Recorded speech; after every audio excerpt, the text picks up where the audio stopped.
What's going on, people? Happy Saturday to you all. Welcome to Major Reds TV. The much anticipated roast is here. Big up to my boy Crab. Big up to Pops. Fellas, it is here. It is here. We're missing one of our compadres, Mr. Angel. Big up to the move. Enjoy. We will see you soon.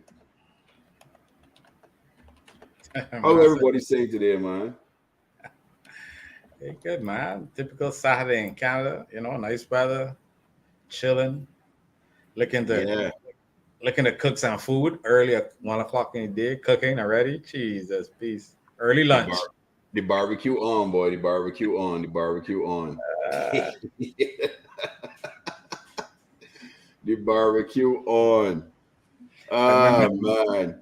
Like my man Sadiq said here, roast breadfruit. Oh, that. Yeah, boy. I ain't had that in a long time. I ain't gonna lie. Roast breadfruit. That's proper. I ain't had that in a long time. Right, let me big up everybody in the chat. Pinto, let's go. Let's go, Pinto. The chorus is big up. Everyone put the eyes in the chat when Gooner Lee comes on. Right. Redbird here, ready for some Beijing cooking. The Gooners collecting bottles instead of trophies is what they do. You know what? It is. You mean these type of bottles here, Redbird? Glass bottle, plastic bottle, metal bottle, league bottle. Yeah, they're good for that. They're good for that. Oh man, big Alexander, big up football gossiper. What's going on, brother? What's up? Oh man, I can get it popcorn because I listen. I here for it, man. I here for it. We can see. I here for it too. Aye. And the man in the hour in the background. Look at he look. He did eat it. Look, we eating some roast breadfruit. No. Right. What's that nice? Orange. I'm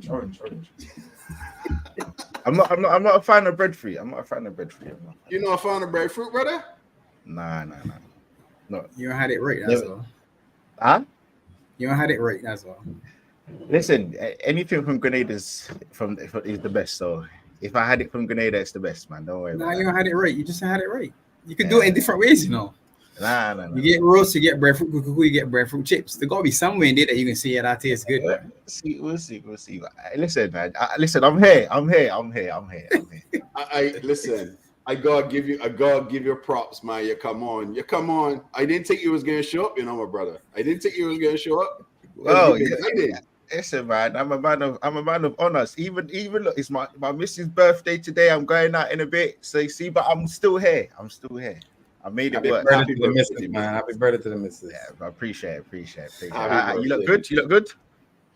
Yeah, man. Everything good. You know what's nasty about you three as well? The only time I get invited on this show is if you want to come chop me up and roast me or a Liverpool preview. You lot are nasty people, but it's all right. I see what's going on here anyway. Lee, listen to me. What's going on here, man? It's cool. As a Caribbean brother, right?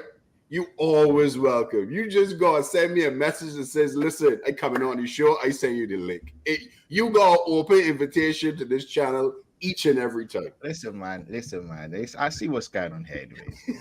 But when Gunnar comes on, Gunnar never bigs up Liverpool, you know. Never once say, you know, bigging up Liverpool, right? You know, never. It's always lashing. I come and lash. I'm here. Anymore. Where have you been, though? You always on Twitter talking the most, but haven't seen you in a while. What happened? You get hurt so much that you have. No, do you know what? Honest to God, I'm glad the season's over. Just because I think when the season's over, you get silly season. I don't like all the transfers and all the just people just lose their mind. And it's not just an Arsenal thing. I see it with Liverpool fans arguing. I see it with Chelsea fans defending their players. I see it with Man United fans with this with the Ten Hag in. You know, some people aren't with Slot and, you know, maybe rightly or wrongly give him a chance. So it's not just an Arsenal thing. For me, I just find it crazy, man. I'm finding it all crazy. So this time of the year, as much as I do like, I love football, but I just find all of this stuff is sometimes a bit too much. So I need a break, man. I need a break from, and I got, we all got lives, man. So we don't have to always, the more kind of established people in life, you got things going on outside of life. Like, I was literally earlier on watching a bit of cricket. So yeah, man, I'm here, man. And you got the Euros coming. The Euros coming too. Euros, yeah. So more football, right? There you go. Copa America coming up too. I think that starts in 2 weeks. Yeah, listen, man, we're gonna see Diaz play football for the first time in a year. So let's see it. That was a little short uppercut. See what I mean? The man never seen nothing good, bro. It's all those short words. You know what's crazy? Play good too. We can actually see. It's true. He had a hat trick. He had a hat trick. But you know what's crazy this season, though, Lee? I mean, here's what's nuts. Xavi first season, he win a trophy. Alonso first season, he win a trophy. Now Arteta's 5th season. Trust your process, bro. Okay, hold on a second. Let me just stop you there, because this is a lie. In his first season, he won a trophy. He ain't in the league though. No, it doesn't matter. It doesn't matter. You just said from your own mouth. He won a trophy. Now, in Grenada, you know what they like to say? Things in a chop up, it go long back. You know what you're doing? You be lying. Things that chop up, you go long back. You be lying. I don't know what you're talking about, my friend. He won a trophy in his first season. So let's be real, man. But do you really care about that trophy though? Yes, really want the Prem though. Come on. Well, I do, but hold on. You see what's going on here? We're being disingenuous. Did he win a trophy in his first season? Yes or no? He did, 100%. Okay, so that's when the full stop. That's when the conversation stops. That's it. Fair enough. So Lee, listen, I know you bought your team strong, right? 100%.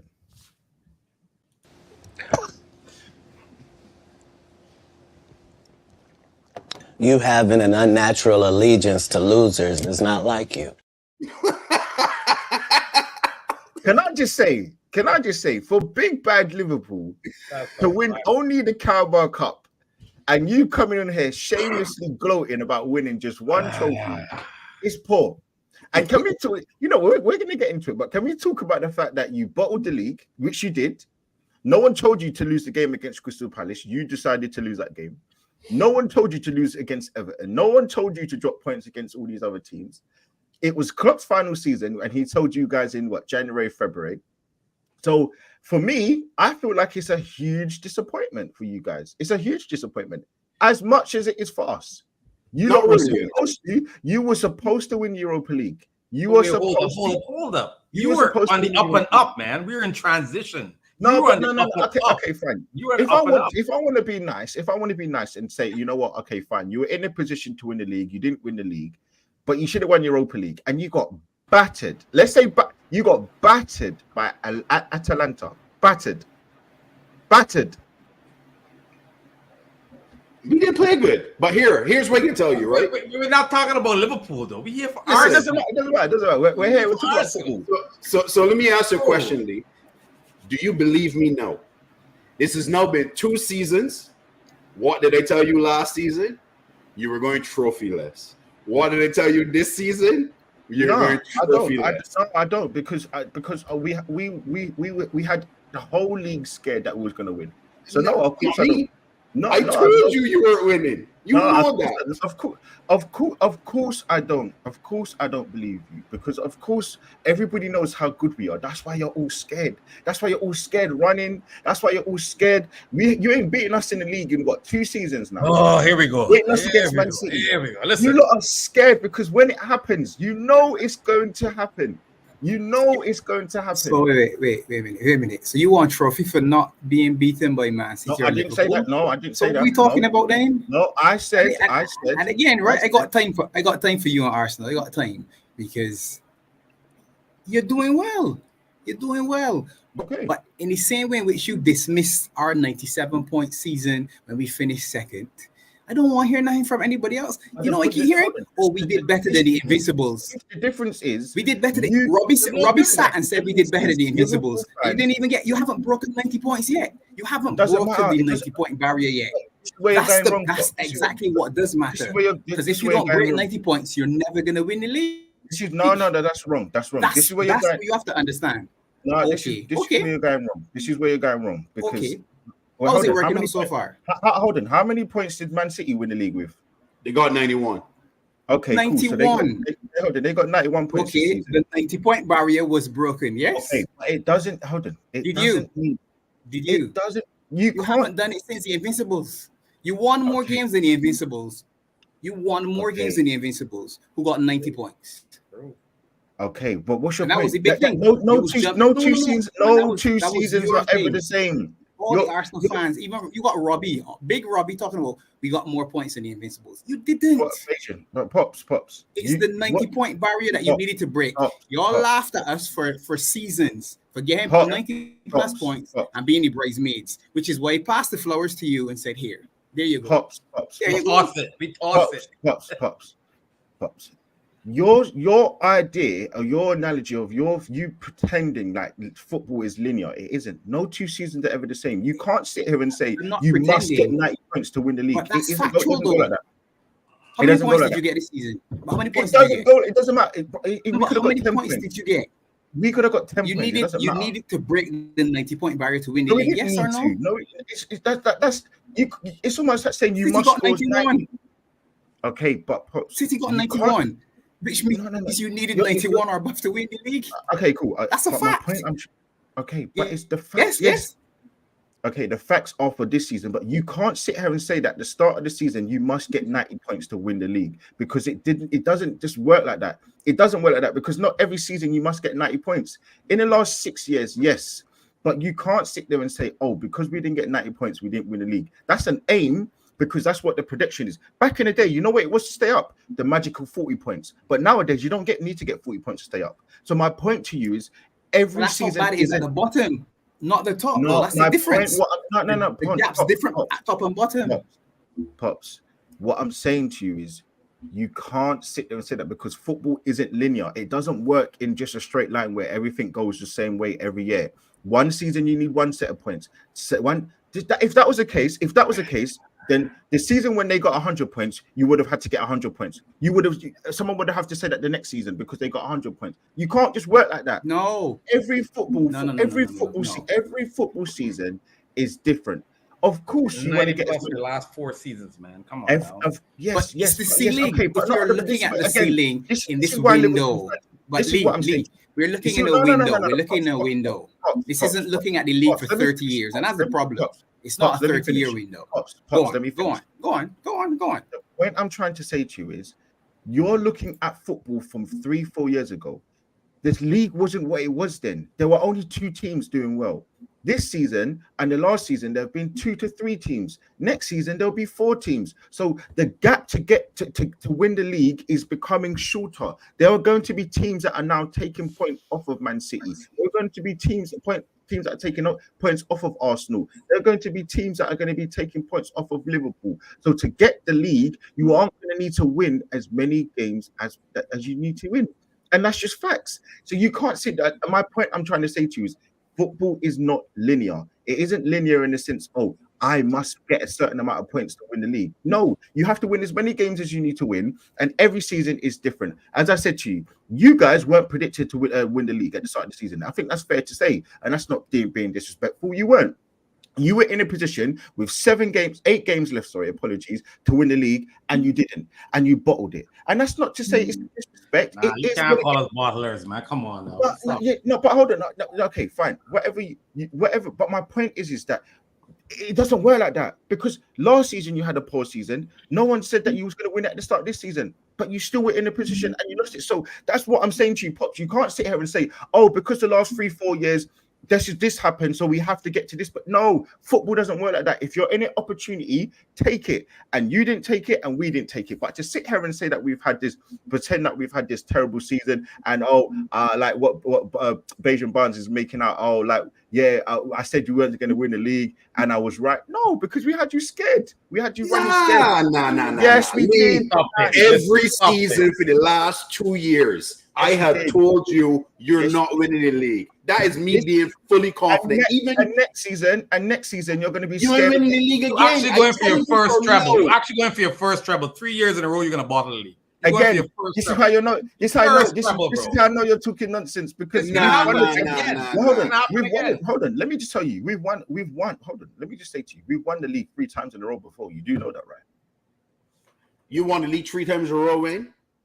It doesn't matter when, but we've done it. In the 30s. When did you do that? In the 30s. We've done it. Receipts, man. In the 30s. We were the first team to do it.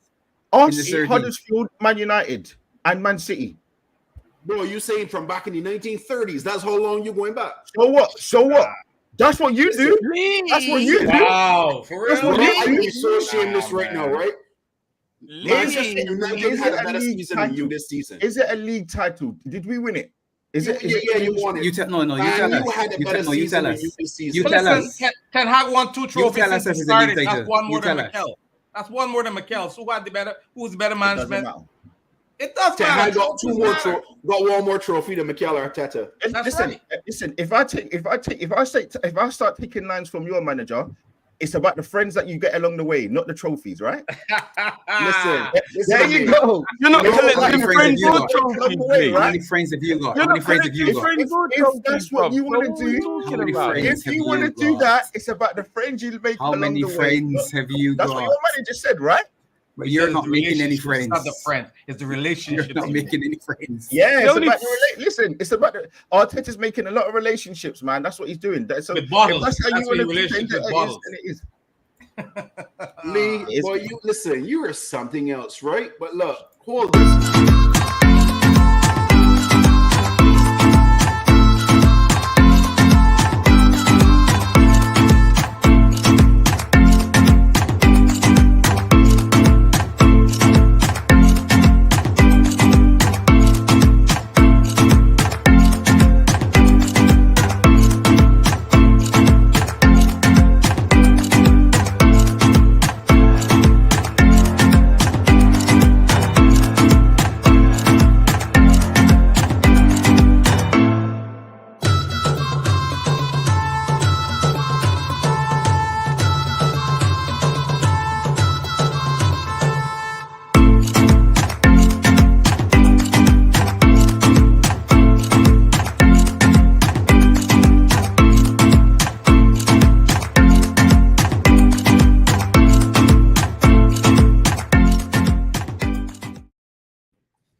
Listen to me. That is your season wrapped up.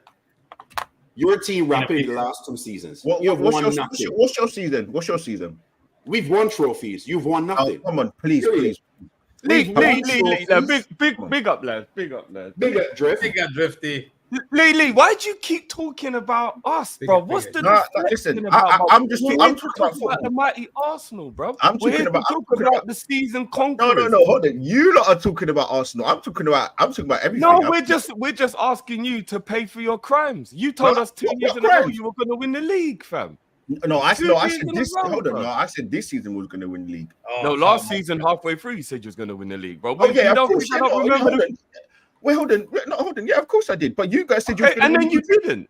So let's address this. Listen, hold on. But one of your co-hosts said that you was going to win the quadruple. So we could all do that. And we've held him accountable for that. Okay. We've held him accountable for that. No, but it's fair. No, but it's fair. It's fair to change your objective. That's what you will do, right? Yeah. No, I never said you weren't within your right to. But then when you don't win it, you need to be held accountable. You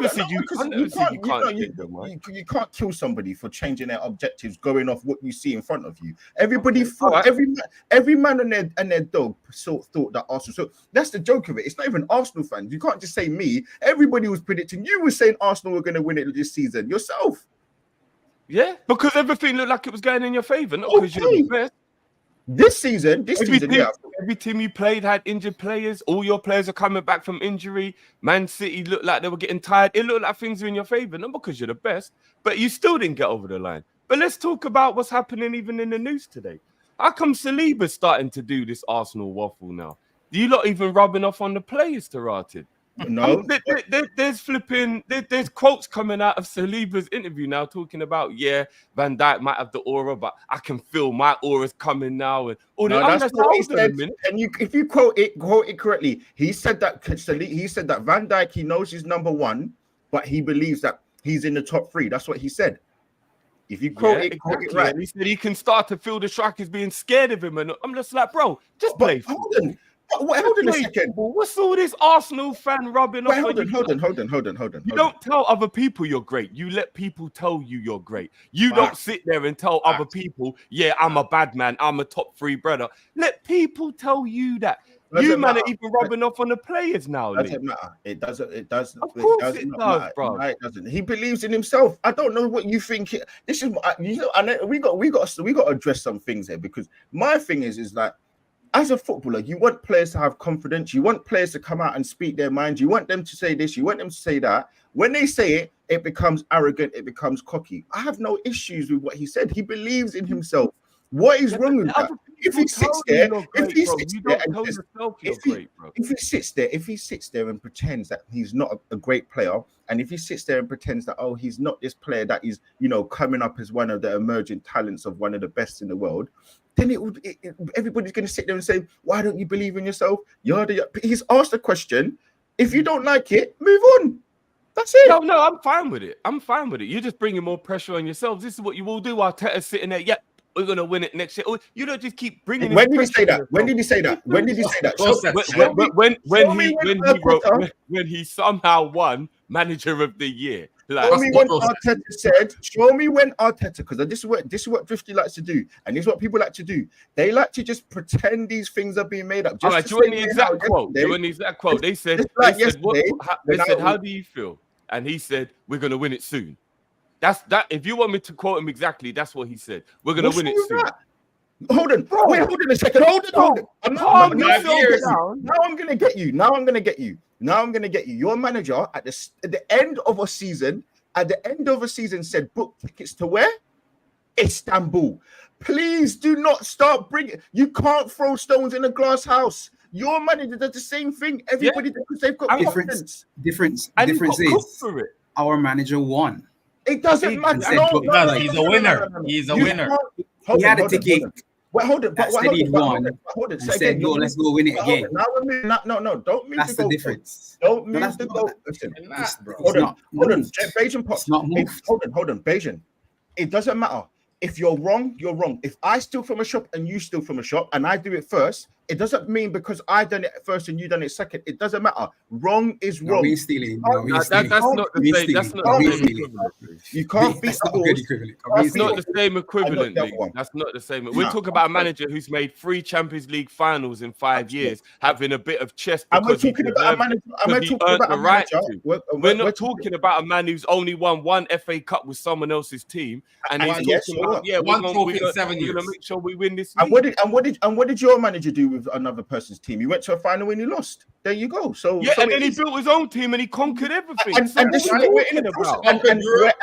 we're currently in the process of doing the same thing. So it's been 5 years, bro. No. The point right here, bro, is your manager's talking about how soon you're going to win things. Now your players are starting to say they can feel next season, because that's what you said. You said next season. Did he say next season? Soon means within the next year or 2 maximum. Okay, fine. So for now, we can't do specifics. He said soon. Soon, you can't put a barometer on when soon is. He said soon, so you would have to ask him when he means that. I believe it's next season. I believed it was this season. And that's why everybody predicted us to win it this season. And even throughout the season, you thought that we was going to win it. And we came 2 points from winning it. And we didn't. You then called us bridesmaids. when we kept coming runners up to Man City, you do realize we were collecting trophies while we were finishing second. Doesn't matter. We're talking about the Premier League. What are you collecting while you're finishing second? We're talking about the Premier League. That's what we're talking about. We're not. Why do we have to keep moving the goalposts to suit Arsenal? You said you were going to win the league, but you couldn't even collect trophies. If you're going to because again, this is where you're trying to be disingenuous. The bridesmaids comment that the world, not Arsenal fans, but that the world kept saying was because of the Premier League. So if you're going to mention the concept to call a team winning a Champions League a bridesmaid, no, it's not. No, it's not. No, it's not. The world is calling you bottlers, though. The world is calling you bottlers. Again. Okay, so if you're going to be honest about things, the comment of being a bridesmaid was for the Premier League. So if we're going to talk about the Premier League, that is fine. If you're going to then talk about other comments for other competitions, that's fine. But the world, not Arsenal fans, the world kept saying, and let's remember, let's be honest, Liverpool fans called themselves the bridesmaid. They said they don't want to be the bridesmaid. So you guys were indulging in that whole comment yourself. No, fine. But fine.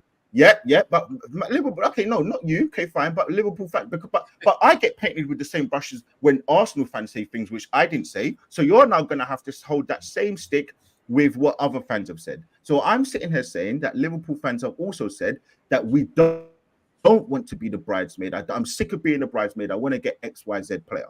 But fine, listen, I'm going to take the stick because Arsenal fans have said that Liverpool were the bridesmaid.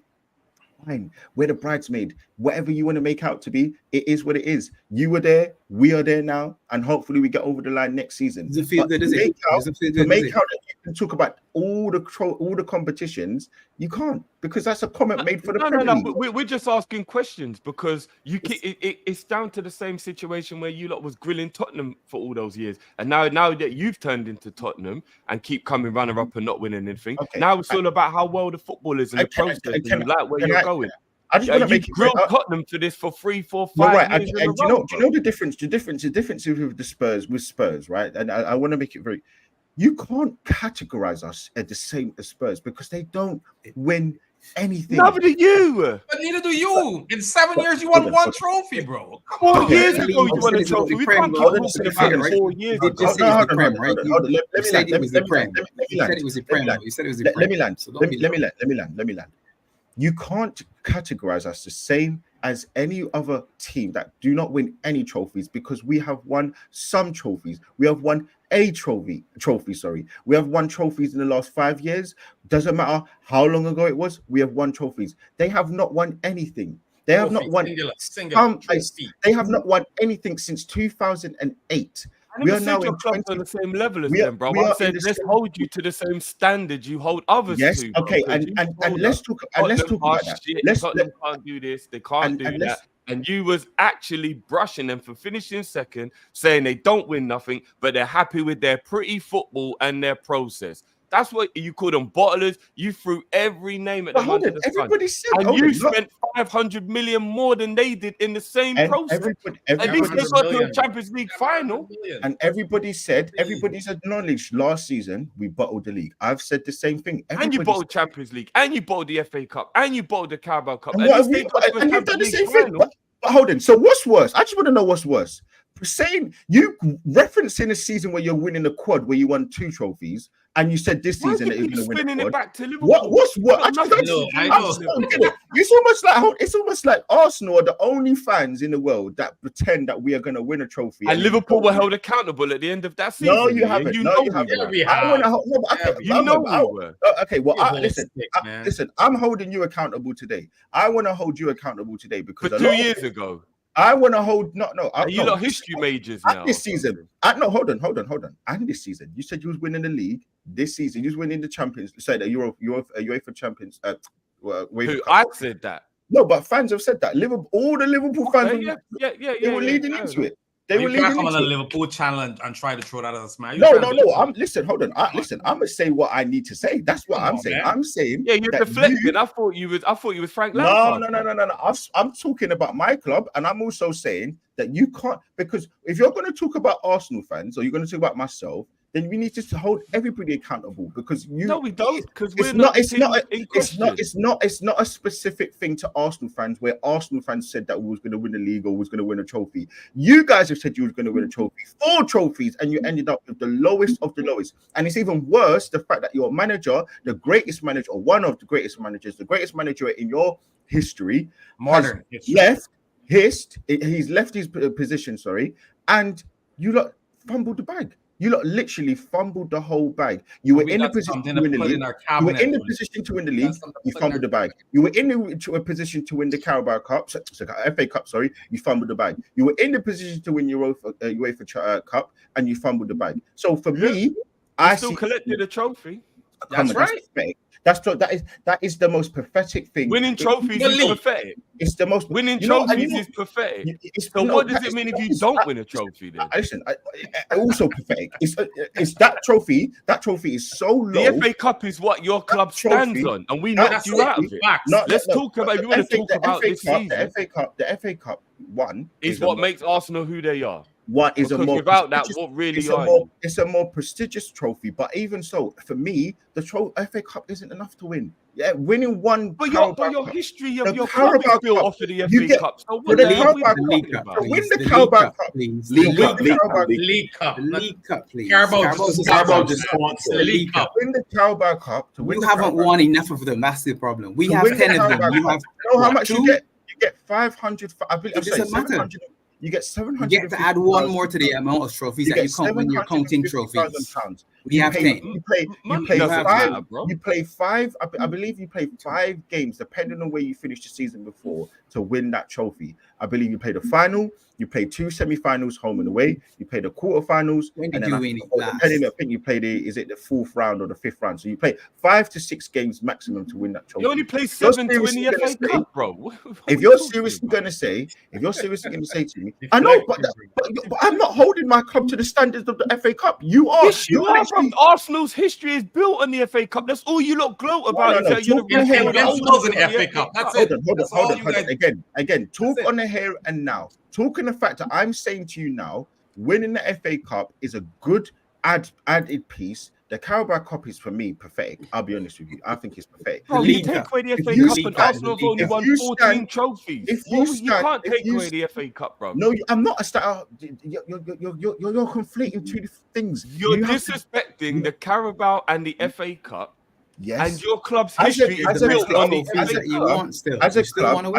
as a club, of course, I want to win all the trophies. But what I'm saying is to sit here and pretend that winning the Carabao Cup by itself is the sensational. No one said that. It's just a better season than yours. No one said that. Nobody said it. Listen. That's what I'm saying. No one said that. You know what it is? I'll be honest with you. Actually, it's so much. You know, it's like this. If you've seen The Pursuit of Happiness, you know when Will Smith is homeless and he's got to stay in that homeless shelter. To be honest, I'd rather sleep on the street. You can sleep in the homeless street or shelter. You can sleep on the street. Either one, they're both crap. I don't want that trophy. It's dead. It doesn't mean nothing for the end of the season. There you go then. It doesn't mean nothing. You'd rather not win a trophy than win a trophy. No, that trophy ain't gonna save that trophy. We're looking at in a situation now where a manager has won the FA Cup and he's still in a position where he might lose his job. Where do you get off by saying that a trophy that is lower than that is even better? Please grow up. No, add the context, bro. He got knocked out the Champions League in the group stages, and he finished 7th in the league. Add the context, bro. If a trophy is the be all and end all, that's what football's about, right? Then he should be safe. It doesn't matter. He's completed an objective. They're 2 different things, Lee. They're 2 different things. No. Football is about one thing for us as fans and one thing for ownership. You think the owners care of you if Arsenal ever win the title?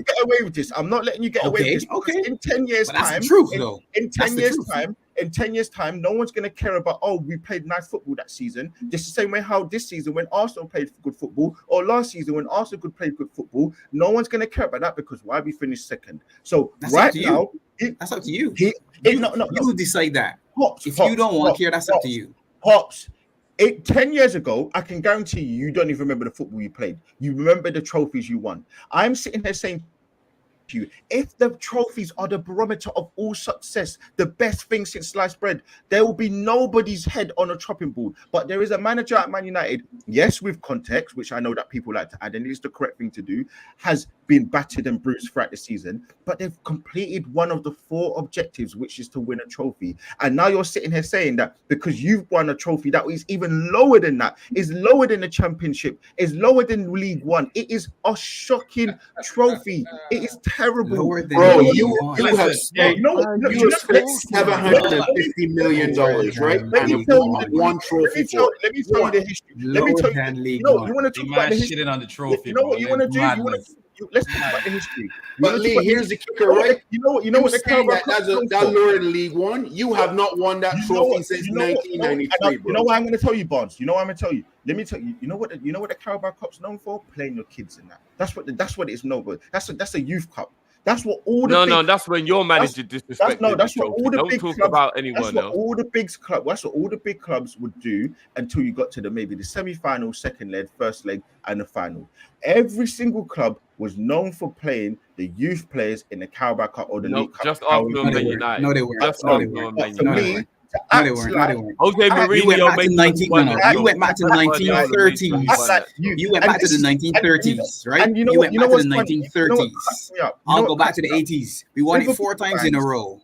And there were no kids playing. Liverpool fans, listen, and rightly so. Liverpool fans, you always like to reference big bad Liverpool. You're big bad Liverpool, and you're sitting here pathetically championing winning the League Cup. No, we're not doing that. No, you brought it up. We're not doing that. No. You tried to shit on our season, so we just corrected you. No, I'm not.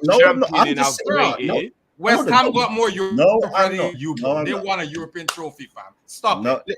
Okay, fine. Okay, you know what? Let's get David Moyes then. Make up your mind. What is it? What you're talking at both sides of your mouth. What is it? West Ham have had a better season than us. You've had a better season. Take it. For me, I don't care about that. That's not what I'm here to argue. But to sit here and belittle Arsenal and act like, where's our Arsenal fans are some deluded people to make out that they are, bro. You predicted us to win it for the league. No. I have never predicted you guys on your neck for 2 seasons, and Drift would tell you. Every man in their dog. Every man in their say you got the best team, the best players in the box, the best GMs, best winners. Arsenal is not winning the league. Drift has been saying they're going to win it, and I said to him, they're not winning this league. I've been on your neck for 2 straight years.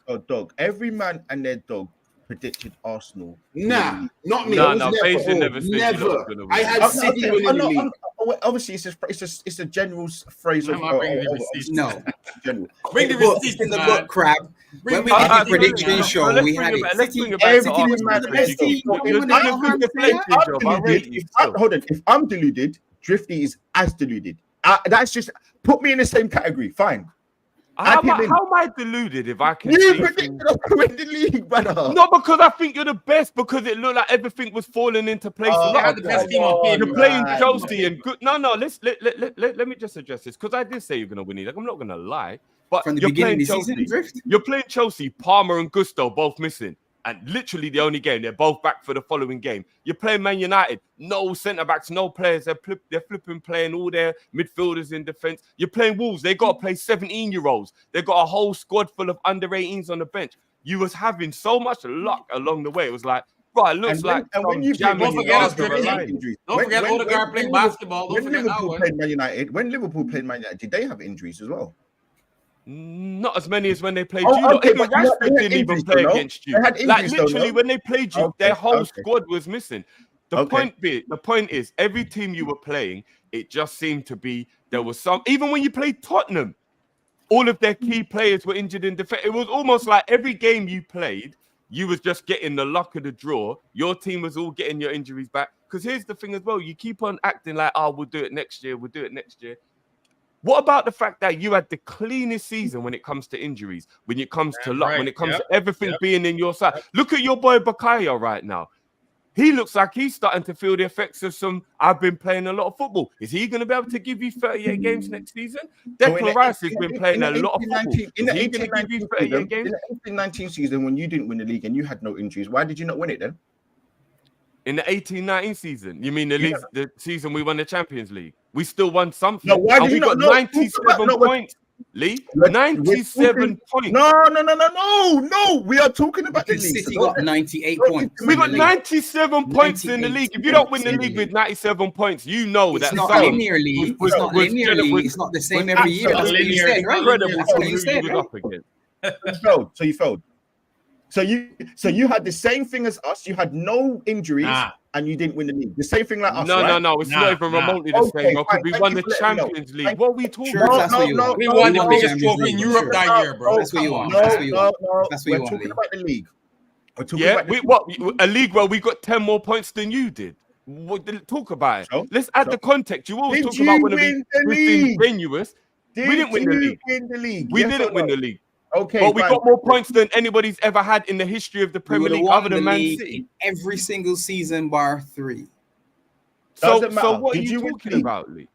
Why do you give me trophy? Why do you give me stats about seasons when you would have won the league even in this? Because you always talk about being disingenuous, and now you're talking about a 97-point season, acting like it isn't absolutely beyond repair for you to not get that many points and not win the league. Last one game. You know what kills. You know what annoys me about this. That's actually what saved you. That's it. That season saved your history. Let me tell you about saved your history. You lost one game. Let me tell you what annoys me.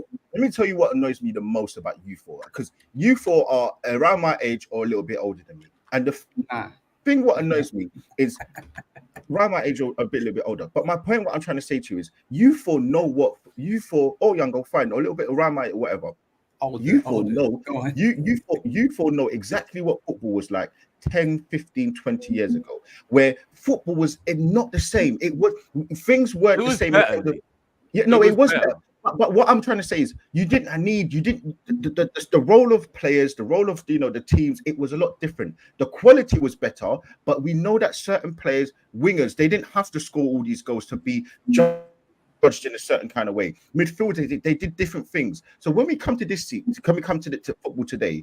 I just think that people look at it and say, oh well, it almost seems that, oh well, if Liverpool have got this, then they would have done in the last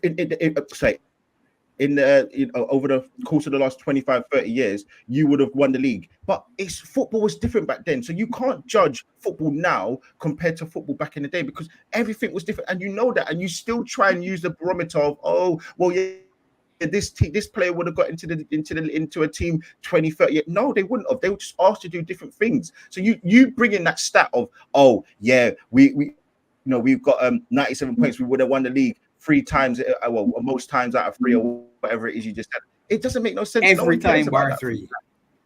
No one cares. Actually, yeah, good. But how long ago was that? Because let me correct you on something. You said it isn't linear. The last 8 league winners, 6 out of 8 went over 100 points. And twice City got 86 points, 89 points to win the league. That's the last 8 seasons. You just said before to me that you don't think you need to get 90 points to win the league. The league has shown you. I didn't say that. Yes, that's exactly what you said to me. No, I said to you. You said that to me. I said to you that you need to break the 90-point barrier. So you're twisting it. You said you must get 90 points, and I said to you, no, it's not, because football isn't linear. Wait, you said to me 6 of the last 8 champions were over 90 points. What does that say? I'm saying to you, you cannot sit here and say that you must get 90 points, because football doesn't work like that. No 2 seasons are ever the same. So if you're saying to me in the last 8 years, there's trends. So now you might see that you need 89. You might see you need 88, because football teams are getting better. So there are going to be more teams that take points off of Man City, Liverpool and Arsenal, which means that overall the points tally is going to be less. So you're not going to be. Where's your evidence of that? Where's the evidence of that? Where's the evidence? Because the evidence is that continuous amount of spending that teams are doing. The evidence is that there are continuous teams that are gradually getting better. The evidence is that we are now seeing powerhouses such as Newcastle, such as Arsenal, who are now spending money, which we weren't doing, such as Chelsea, that are doing it on a reckless kind of way. We've never seen in the history of football a team spend £1 billion in 12 months. That is my evidence. So now what I'm sitting here saying to you, how did that help them? How did that help them get points? Their billion didn't help them. But you've literally you're proving my point that over the last 8 years, you said you needed to get over 100 points or whatever, 98 points, whatever you said. Jesus, it's now 91. 90.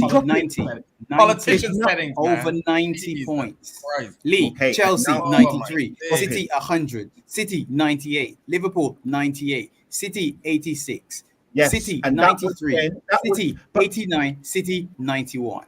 Yes, it's and still plus. You're still in the 90 point region.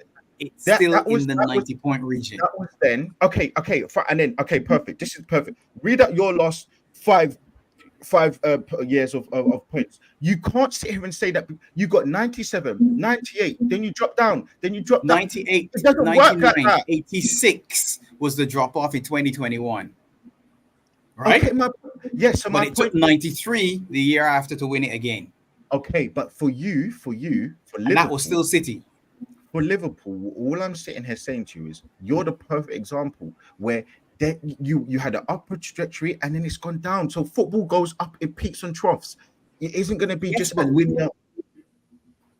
We're not the mark. About whether you need 90 points. We're not the mark or not. Let's City's talk about the fact that you have to be on a certain level. Why are we looking at everybody? Get 90 points. You have to be. When you start the season, there's 114 points up for grab in total if you won all 38 games. Yeah. So if you get 97 points in the season, you only drop 17 points across the season. But to get into the 90s proves just how well you've played throughout the season. So forget whether you need to win it or not. Arsenal haven't even made that barrier yet. So for you guys to sit here and talk about how great of a team you are, don't you think you should be at least able to get into the 90-point barrier to just be a part of a collection of... No, because that's football snobbery. It doesn't work. Again, you are snobbish in Arsenal fans. You think you're the shit. You are snobbish, Who cares about the amount of points? If you win the league, you win the league. So just again, no, that's not true, bro. If the season was so bad, you won the season with 96 points, with 66 points, you would not sit here and say how great you are. You'd be like, I can't believe how poor we were, but somehow we managed to fluke it. Firstly, that's obviously farcical because no team's going to win it with 66 points. Secondly, there could be draws galore throughout the season, and a team could win the league with 66 points. That could happen. But secondly, no one's gonna care if you. I saw a stream. Hold on. You know what's so funny? I saw a stream yesterday where my good friend Drifty and my good friend Callum. I didn't even watch all of it. I kind of because I was driving home and I had you guys. I had my good friend Drifty and Callum, and I saw them shamelessly talking about the fact that if Man City get deducted all these trophies, how much they're gonna be happy that they get the trophy, they get all of these wins. You didn't hear me say that. Well, I did at parts of it. I did at the end, but listen, we're not. No. I asked everybody to convince me why I should be happy about it. I didn't say I'll be happy about it. All I'm saying to you is that every season is different. Every single season is different, and to sit here and pretend that all of a sudden because we didn't break 90 points, but we won it and we got 88 or 87 or 80 points. That we aren't worthy, or it doesn't matter. We must do this. We must do this. Let's use your logic. Every season is different. So why are you using this season's metric to tell me you're going to win the trophy next year? Every season's different. So why do you believe Arsenal are going to win the league next year? Because it's got nothing to do with this season. You were good this year. You might be crap next year. And you're right. But I can believe in my squad. I can believe in my manager. I can believe in it's false hope. Hold on. I can believe in my manager, I can believe in my squad, and I can believe in my owners who look to be. But what are you believing in when there's no metric? There's no tangible thing in front of you to show you that you're gonna win. You're still, as far as we're concerned, unable to cross the line. So why do you believe that you're gonna be able to cross the line? Why are you going into this Olympic final saying you're gonna beat Usain Bolt, but you've lost every race against him so far? No, that's not the case. We've been here 2 years. This is the first year we was predicted. Well, hold on. This was the first year we were predicted to challenge, and we have challenged. This was the first year. No.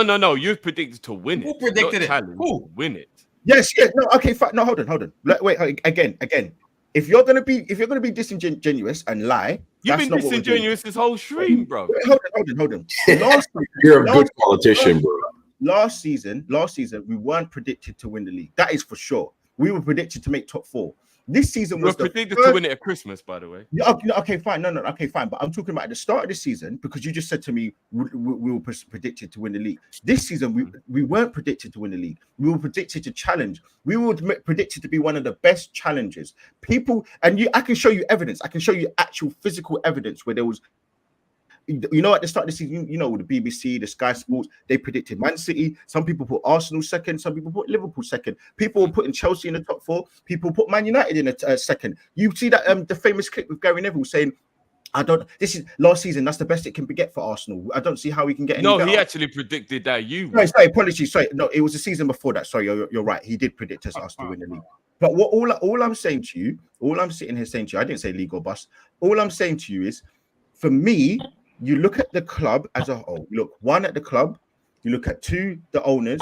You look at 3, the manager, who's clearly getting better. And as I said to you, this is the first season he was predicted to challenge and win. Is he clearly getting better? Of course, he's getting better. He got more. How? Hold on. What's to show he's getting better? Because he got more points than he got the season before. We played better football throughout the course of the season. We played better football, because remember the last season, as in you looked way better last. Come on, man, you looked way better. And let me tell you this. Not this season that just gone. The season before that. That's not the season. The season before that, we played well up to the World Cup. The last game we played was Wolves away. We beat them, I believe, 2-0.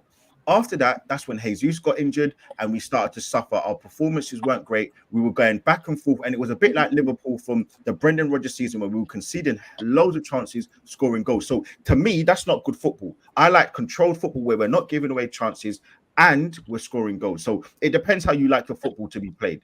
I'm just sitting here saying to you that this was the first season that we were predicted to challenge, and we challenged. So you can't sit here and say to me that this guy's not good. You can't sit here and say to me that he's not getting better. I never said he's not good. No, I'm not saying. I'm just saying every single metric, we conceded less goals. We scored more goals. We beat the stats that we had from when we was the invincible season. So and you still didn't win the league. So how do you believe that you can improve the best footballing team and didn't win nothing? Hold on. You're asking, but how does it not make sense? I'm giving you tangible facts to say that we've got. Can I chime in? I'm giving you tangible facts as to reasons why. Because last season we got X amount of points, we got more. Last season we conceded X amount of goals, we conceded less. Last season we conceded more, so I scored less goals than we did this season. Every single metric. And both of those seasons, let me ask you a question. Majority of his players available. You spent Drifty 1 second. You spent 250. You spent 250 million pounds going from second to second, and that's a better metric. That's the electric slide, if you ask me. You did the electric slide. That's what you did. You did nothing that nobody has seen before. Do you know what makes me sick about Liverpool fans? This is the one thing I don't like about Liverpool fans. You lot were absolutely shaking your asses left, right, and centre for the Qataris, talking about you want to spend this money for this player, and no one cared. I'm a Liverpool fan, and I don't remember shaking anything. I don't remember. I don't know. We've taken nothing. You guys were the ones shaking your asses saying Manchester City was doing football a favor. Remember that? Manchester City was saving football. When they did it to your ass, now you said, oh, Johnny, Nanny, boo, boo, Nanny, boo, boo. That's what you were doing, right? Every single Liverpool fan. You spent 250 million pounds. You went from second to second. Listen, every single that's a beautiful. That's fine. Every single Liverpool fan was shaking their bum to get how. No, we weren't, bro. No, we wasn't. Nah, man. You were FSG out. Yeah. Just because we didn't want FSG here doesn't mean that we praying. You were praying when the news broke in December of not last season. Or was it last season? I can't remember. Or the season before that. So it must have been December 2020. Yeah. Of course, we want our team to spend money. Don't worry, Gunnar. When we want our team to spend money, but if we don't win after spending money, then we know we will be held accountable. When Man City's titles are redistributed, you get to. You were absolutely trained for new owners. When Man City's titles are redistributed, Gunnar, you get 3. Don't worry, you get 2. You prayed tooth and nail to get new owners. You mean like you lot did? But where's the Cronky out ban? You are not. You're talking to the wrong set of supporters. Yeah, that's fine. No problem. You are absolutely talking to the wrong set of supporters. You're throwing stones in a glass house.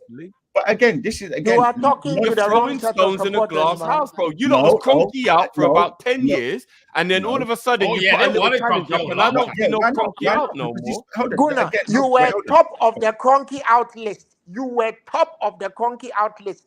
Stop being disingenuous now. You, Gooner Lee, you were top of the Cronky out list. Yes, you was. All of you were. Every single Arsenal fan wanted the Cronky out. Now you think now the guy has given you a couple of hundred. Albert, if you're gonna come in here, if you're gonna say something, you got to let somebody respond. If you're asking me, look who's talking. Look who's talking now, Gunnar.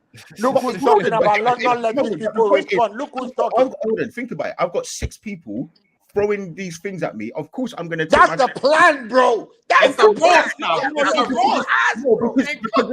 But hold it. If people are gonna say spurt Rob rubbish or say lies, I'm gonna obviously just respond with and ask questions about Liverpool or another club. Which is so you're admitting that what you're saying is a lie. Now you're admitting what you're saying is a lie, right? You're admitting what you're saying is a lie, Gunnar. No, what you're saying is a lie, and you know that. You know that. Liverpool supporters don't want Arab owners. You should know your facts. Oh my God, you guys! Again, if that's what you think, if you hear 1 or 2 people saying they want Arab owners, it doesn't encompass Liverpool support. You were praying for Arab owners. Were you not one of the Cronky out people? Were you not one of the Cronky out people? Tell the truth. It was all these spreadsheets and all these dreams about players that you wanted and all of this. No, but Lee, if we spent all that money and we hadn't won anything, then we would hold our own team accountable. So what you're saying still doesn't make sense. You spent all this money and you haven't won anything. Let's stick to the topic. Let's stick to the topic. 50. The reason you're deflecting all over the place. 750 million we spent. Hold on. Again, if you're going to let me answer, okay, cool. We spent 750 million. Net spend is obviously brings that down considerably. Oh God, I think 400 to 500 million. The same way how, and the only reason why, hold on. So that means by that logic, you spent up. What is it? You spent £400-500 million. You bought all these players in. The reason why you got to spend that money is what? Because you sold X amount of players for a lot of money. We were doing the next along the way. Yeah, yes, but you picked up shit trophies, nobody's stopping you from doing it. The last player you sold 9 trophies. Hold on. So Lee, what you're telling me is a domestic cup couple for real money was off. So you're telling me that a domestic cup. So hold on. No, let's be real. So you're going to tell me second place in the league. You picked up one. Okay, because and you know what makes me laugh? What we do is we measure it by you won 2 FA Cups. Sorry, you won 1 FA Cup, 2 Carabao Cups, you won 1 Premier League and 1 Champions League. You played and a World Cup Championship. Let me get to it. And the Super Cup. Let me get to it. Yeah, no, that's fine. Let me get to it. The Super Cup was 1 game. The World Cup Championship was 2 between the European champions. Hold on, you've never been. You can let me land or what? You played 3 games to win 1 trophy. To win 2 trophies. You never played those games before, though. You then talk about. Did I say the Super? Oh yeah, Super Cup. You won 1. You played 1 game. The World Cup Championship, you won 2. You played 2 games to win that. Actually, you are not accurate. You're not one Premier League. You won 1 Premier League in all that dominance. Now, what I'm going to say to you is, Gooner Lee, you are not accurate with that fact because you have to win a Champions League. You have to win a Champions League to get to those trophies. Hold on a second. No, you have to win a Champions League to get to those trophies. It's not just 1 game. To bend over and rip your panties open. You're not being accurate. You have to win a Champions League. You have to win a Champions League to win those games. And shout. You are not going back to the facts. Let's talk about the facts. You have to win a Champions League. You have to win a Champions League, which means you have to play a lot of games to win the Champions League, to win the Super Cup, I'm talking about the fact that you play. No, but you are not being accurate. You are not being accurate. You're being disingenuous again.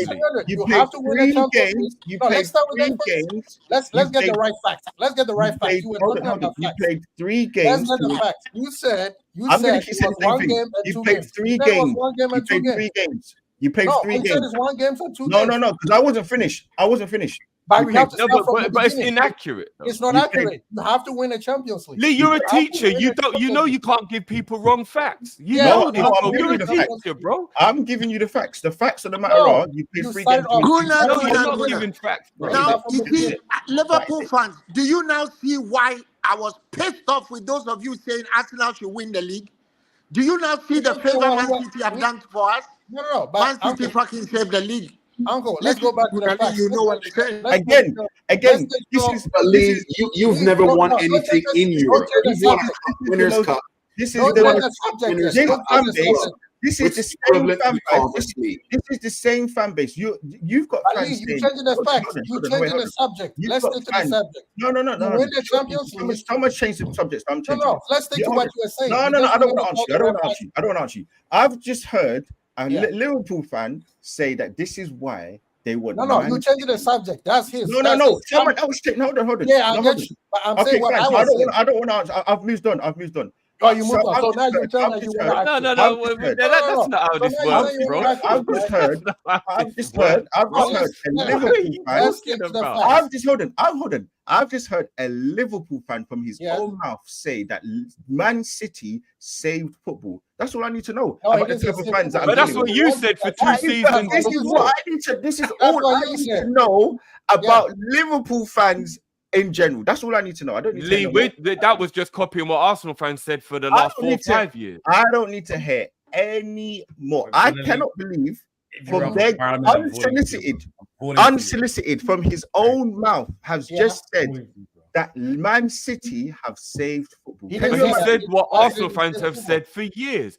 Every time you thought Liverpool was when Liverpool was about to complete football and do a quadruple, you all supported Man City. In fact, Arsenal fans are shameless because you know what you did 2 years before that? You was putting Liverpool badges in your DPs because you thought Tottenham were going to achieve more than your club has ever achieved in 100+ years. So don't talk to me about shameless, bro.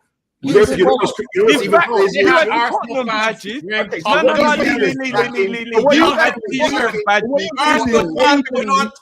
month ago.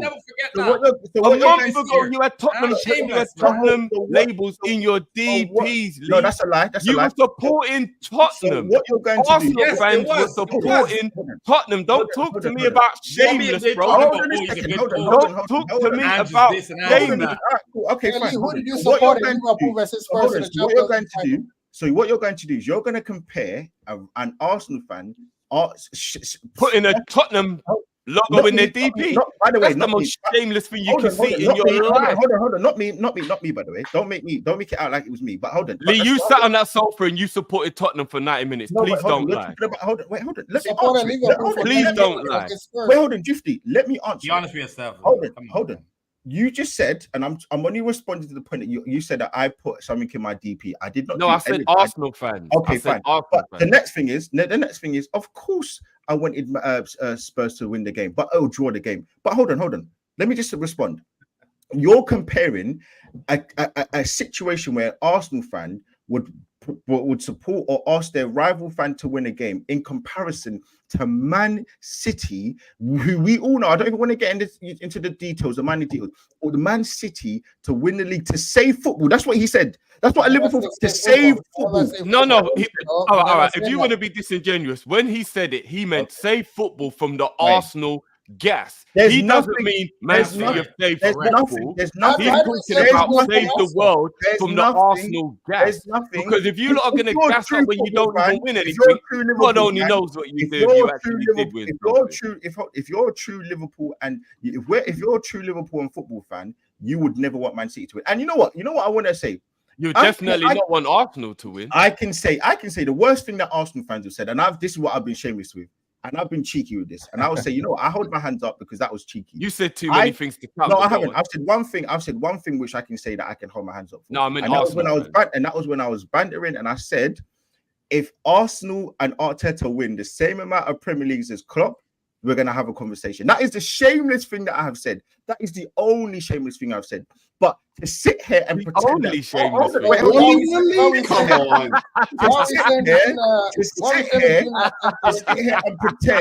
sit here and pretend that I was the only fan that said that Arsenal would win the Premier League is crazy because rival fans kept saying the same thing. Arsenal fans were kept saying the same thing. So please let's man, you man gas up Spurs, fam. You think Liverpool fans would ever gas up United to win anything? You can't, bro. You know what? You know what I don't like. You know what I don't like.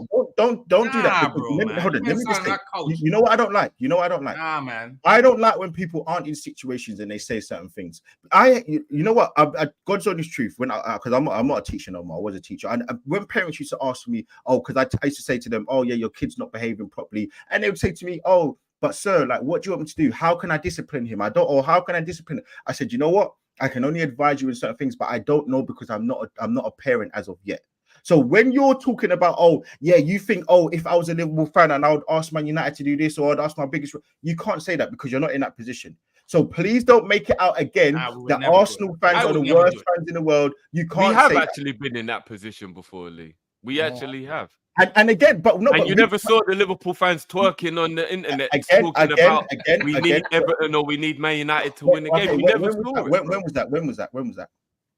In the seasons when we were struggling to get more than 97 points, because that's what you have to do to beat City. No, make it in the same comparison. It was that was the penultimate game. Don't make it 10 games. Wait. Okay, it might not have gone to the last two games, but we still had a situation. If it was in the same predicament to win the league, you would not care one bit. You would not care one bit about. But we wouldn't work for them, though. We wouldn't. We wouldn't twerk for them, though, bro. Was it the same twerking that Arsenal was doing for Watford to beat Liverpool? Hold on. Was it the same? And again, you know what makes me laugh? You know what makes me again? Don't say the subject. Keep the subject. I'm on the subject. You know what makes me laugh? You know what makes me crack up everything? You make out that everything's the same. You know exactly. Yeah, I said that. I believe that. We can get into it. But hold on. Okay, hold on. Are we now talking about Liverpool? Because we can do that. Because you said no, we're not talking about Liverpool. So if you're bringing he's talking about he's pointing out shameless things that you say. You said you don't say shameless things. I wholeheartedly believe that. I genuinely, on my hand, on my heart, you believe that Jurgen Klopp left Liverpool because he's not a good manager? I don't think he's as good as people make out. Yeah, I don't. Really? Oh my god, the madness continue. But you're sitting here bigging up Arteta, who's fucking never won anything. You know what? Arteta a good manager. In 9 years,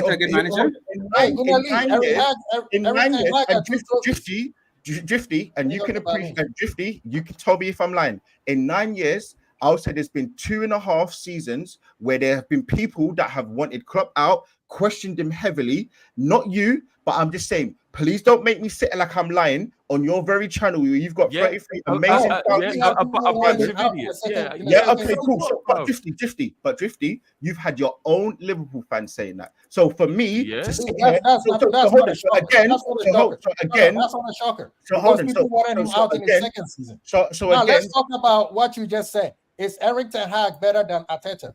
Erik ten Hag got 2 trophies. Arteta got 1. How many years has Arteta been on the job? Well, I didn't. What are we talking about? How many years does Arteta be on the job? What are we talking about this for? I don't know what you're talking about. What? How many years? I'm asking you because I don't know. How many years? Oh, no. I'm just asking. I'm just talking about. Hold on. I was talking about. No, I know. What I said.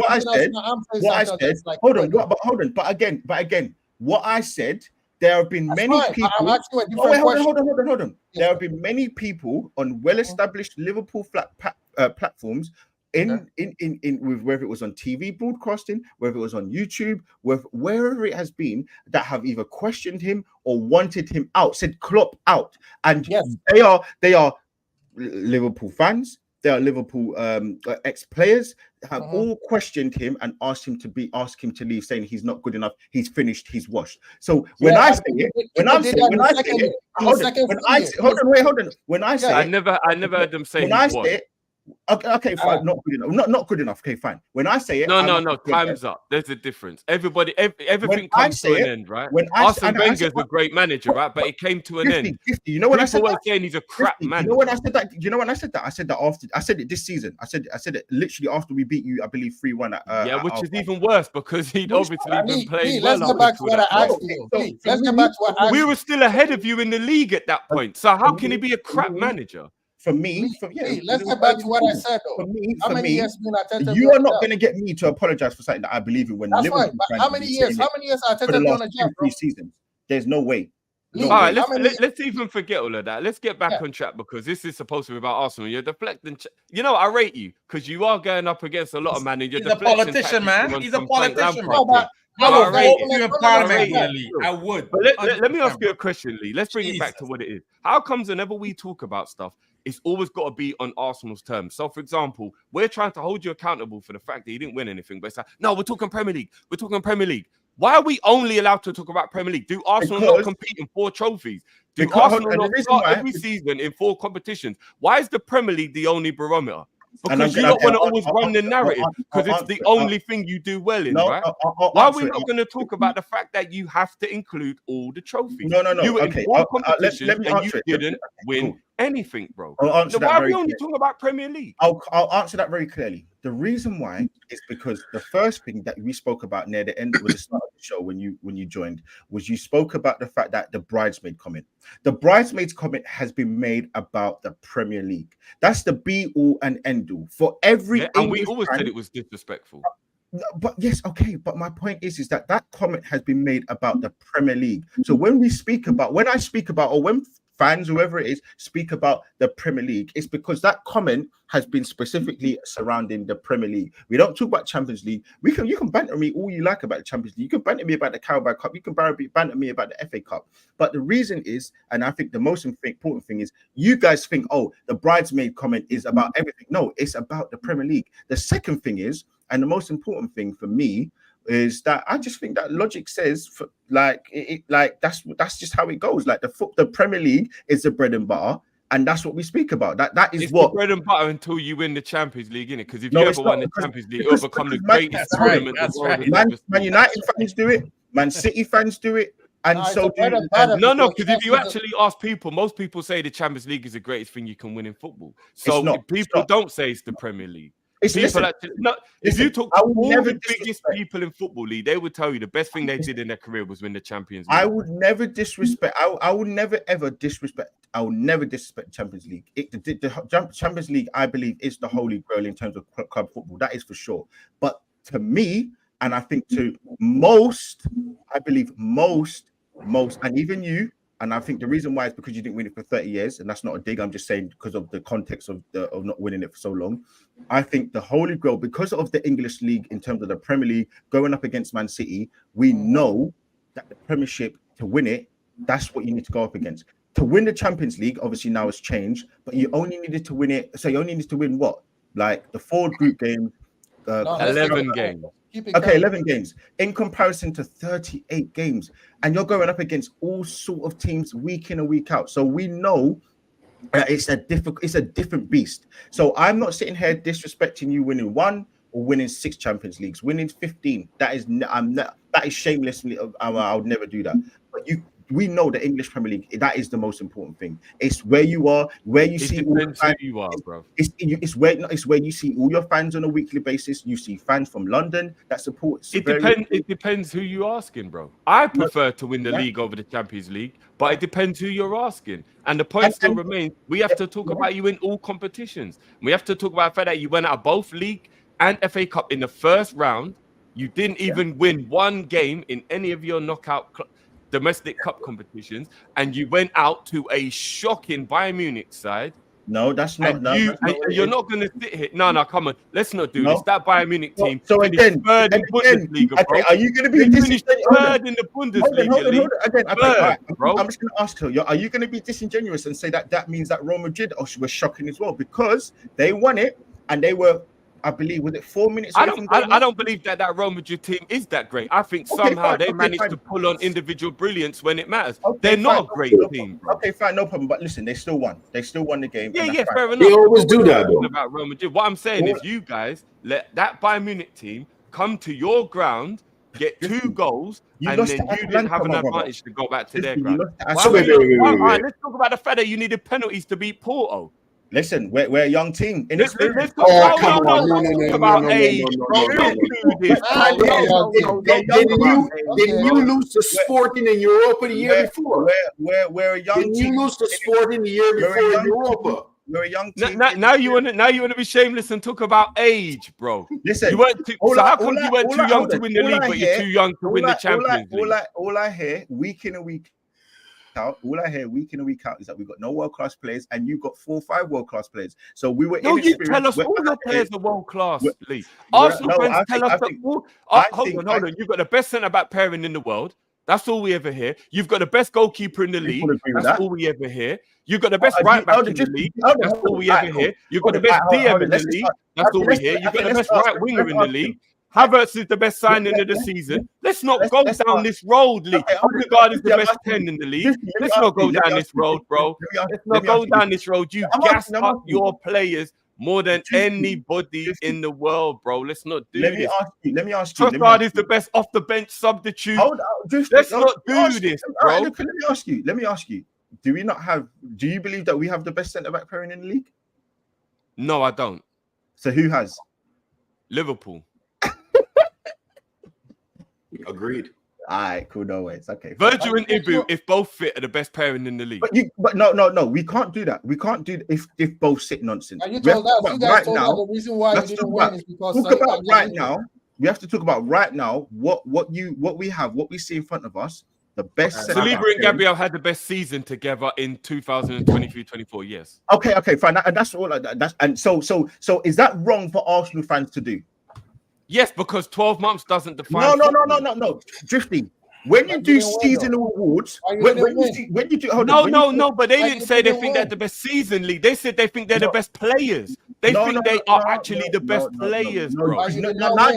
Now you're changing it. You said the best centre-back pairing. Now you're saying that they were the best player. No, that's not what we said. And you know that's how you're being disingenuous. Bro, I said you guys think you've got the best centre-back pairing in the world. You think Gabriel and Saliba are the 2 best centre-backs in the world.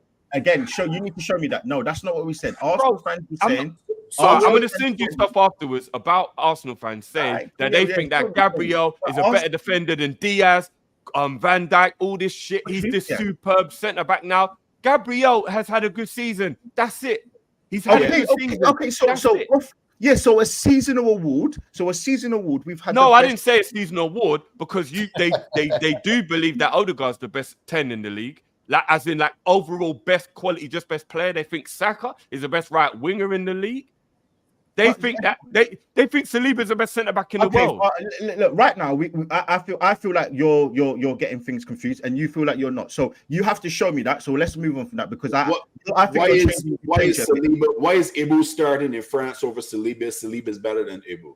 Okay, Harry Maguire starts over certain players in the English. Harry Maguire is a waste man in a fridge, bro. You can't trust. You can't hold it. We know there are favorites. We know there are favorites in specific clubs and specific nations. You can't do that. You cannot do it because Szoboszlai was starting over for you over Harvey Elliott, who had a considerable better season. So are you going to say that? Are you going to say Klopp's crap? Don't do that. No. Lee, here's the difference.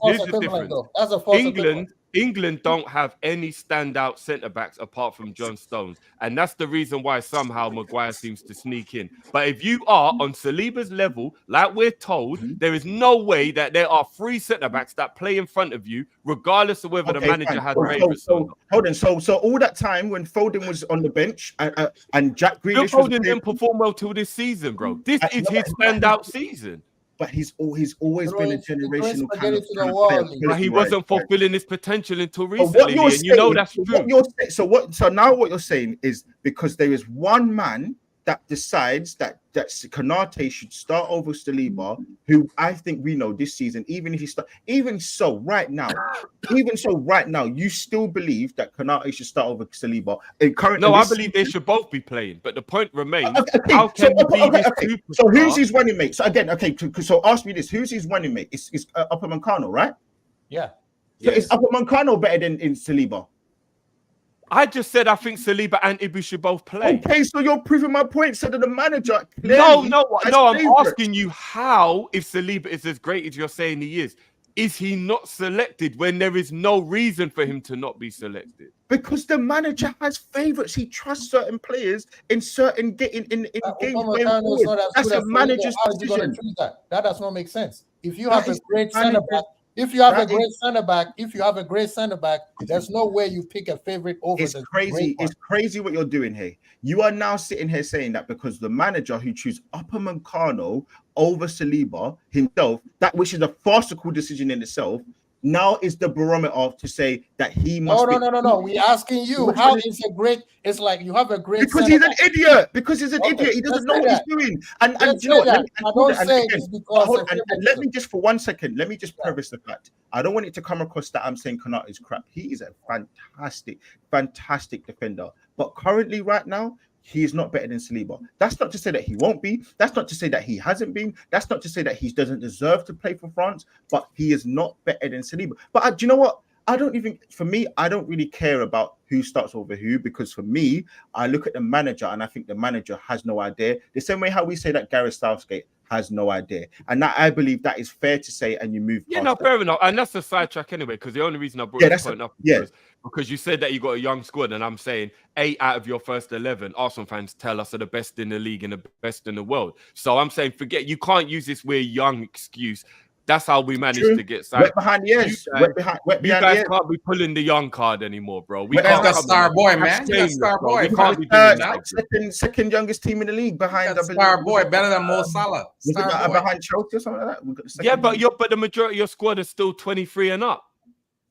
Yeah. So just because you're the youngest doesn't mean you're too young. Yeah. Why weren't you too young to win the league in your prediction? Wet behind the ears, man. Wet behind the and also but in your prediction, you said you're going to win the league. So why didn't you care about age then? Just to add on top, if you believe Trent is this generational player that he is, just to talk about that, then why is he starting behind Reece James and Kyle Walker? That we can't do that. So I mean, whoa. So and again, I believe that Trent should be starting, but he struggled. He not this England cap. The one before, he didn't even make the squad. The difference is, bro. The difference is that Kyle Walker, who plays instead of him, is a proper bad boy player. He's not being kept out of the team by some idiot, is he? But hold on, if you're talking about a generational player in Trent, he should be starting over, and you can accommodate him in the team. I just think that that's what he's doing. Though. He's trying to make out that Saliba's this player that's not playing because he's not good as he's not.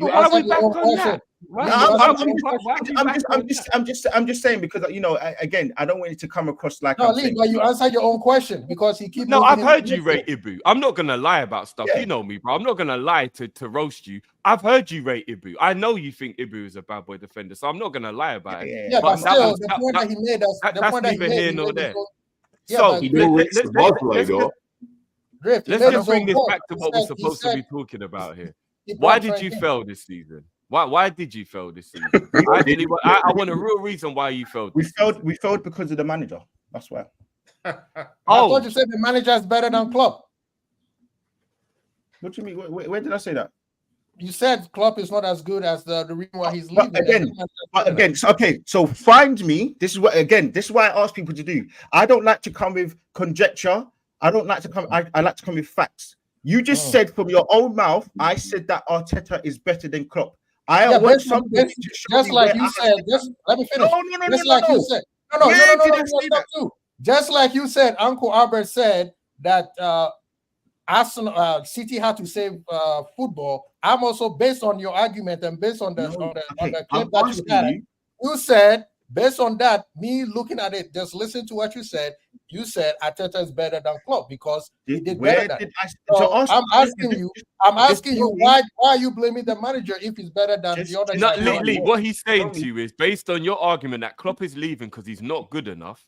And you think that Arteta is good enough to win the league, that metric means that you believe Arteta is better than Klopp. And you might not have said it in those literal words, but we read between the lines, right? No, if Arteta is good enough to win the league, then Klopp's leaving because he's not good enough. No, answer the question. Don't tell us what we need to do. You know what answer the question. I'm answering it. You know what I'm answering it. You know what you don't need to do? You don't need to infer or read between the lines because I'm right here. You can ask me. I didn't say that. I did not say that at all. Okay, so do you believe right now in 2024 Arteta is a better manager than Klopp? No, I don't. So if he's not a better manager than Klopp and Klopp isn't good enough, how is Arteta going to win the league? That's an MVP question. I'm about to answer it. Hold on. Right Don't, there. I'm about to answer it. We have to acknowledge. It's not everything that you answer, Gooner Lee. It's not everything you answer. It's okay. I've been asked the question. Raise the white flag. Raise white flag. It's okay. I've been It's asked okay. the Raise question. white flag. Hold on. I've been asked the question. You answer too many questions. That's your No. problem. I'm Just raise the white flag. End that topic. No. I'm about to answer the question. The reason why I believe that Arteta can win the league, is because of the fact that he knows, firstly, with Arsenal, I think that he knows the way that we play. I believe that he knows the way that we the set up. I believe he's learning to know the league. I believe that he's, as I said, improving. You've seen the fact that he's improved certain players and he's managed the team for the majority of the season well in the Premier League. Now, the reason why I've said that he didn't win the league is because, and I'm putting it on one game only, and the Aston Villa game. And I think that he just didn't set that game up specifically. So if you're going to ask me the reason why we didn't win the league is because of one game and one game only. Because for the other 29 games that we won, he was very good. For me, I'm not going to sit here and say that Klopp is washed, but I also can acknowledge that his level of managing performance has dropped. The same way how, and I can give you the perfect example of when Wenger was at Arsenal. The first 10 years, he was great. The next 5 great years, he started to wane a little bit, and the last 5 years he was absolutely, or 6 years, he was absolutely shocking. Things like losing his 1000th game, losing 6-0 to Chelsea.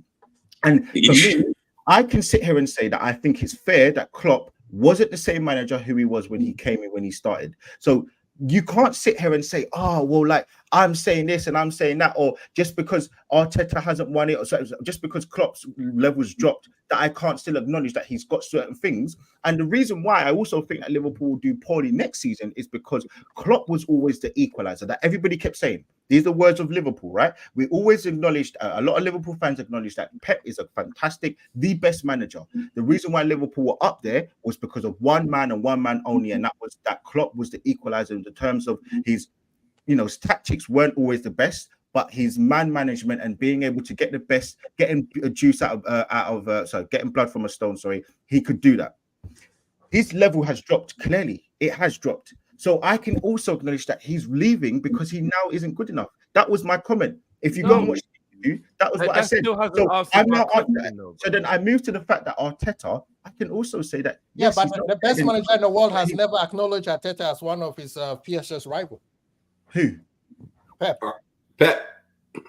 He said what? Sorry? He has never acknowledged Arteta.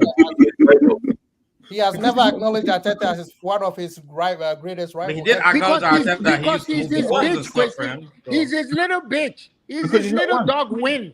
Come on. Okay, Lee, I'm coming back to you on something. You just said that it's because of one game, the Aston Villa game. So what happened to West Ham?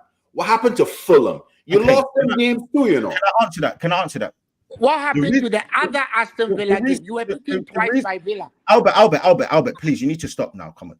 Like, the reason why you can't talk about these games in December is because there's a chance for you to make those points up. There's it a doesn't chance. Add up. Lee, doesn't add up. Albert, it's boring now. Albert, I promise. Albert, I'm answering. It's boring now. I promise you. The fact of the matter is, you can't talk about games in January and December that we lost because we're now talking about the squeaky bum time. I want to know why all of a sudden, when it comes to the running, we don't talk about that. The running is the most important time. We had the league right in front of us. The same way how you had the league right in front of you. You lost on that day and we lost on that day. So we can't talk about games that happened in January. We can't talk about we can. Wait, do you know why we can? Because the year we won the league in 1920, we were so far ahead by December, Man City gave up. Yes, but we can talk about the first half of the season, bro. Do you know what? All games matter, bro. Every game matters. Okay. The reason why let me change it. We can talk about those games, but the significance was, I have told you, you need to write an essay. I've given you a pen. I've given you the paper. You need to fill that page, that whole page. If you then come to me and you've got 3 lines that aren't filled at the bottom, brother, you've not completed the task. I've given you a specific task. You've got a task to write the essay.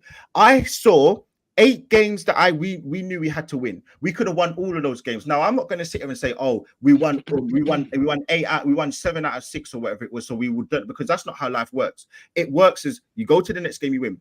The fact of the matter is, the Aston Villa game, let me give you the context. We played on a Tuesday. They played on a Thursday. We were at home. They were away. So if you look at it on paper, we should have won the game. Well, I think you're wrong. The City game, the fact that you went to City to draw and people call that a defensive masterpiece was when you lost the league. Because let me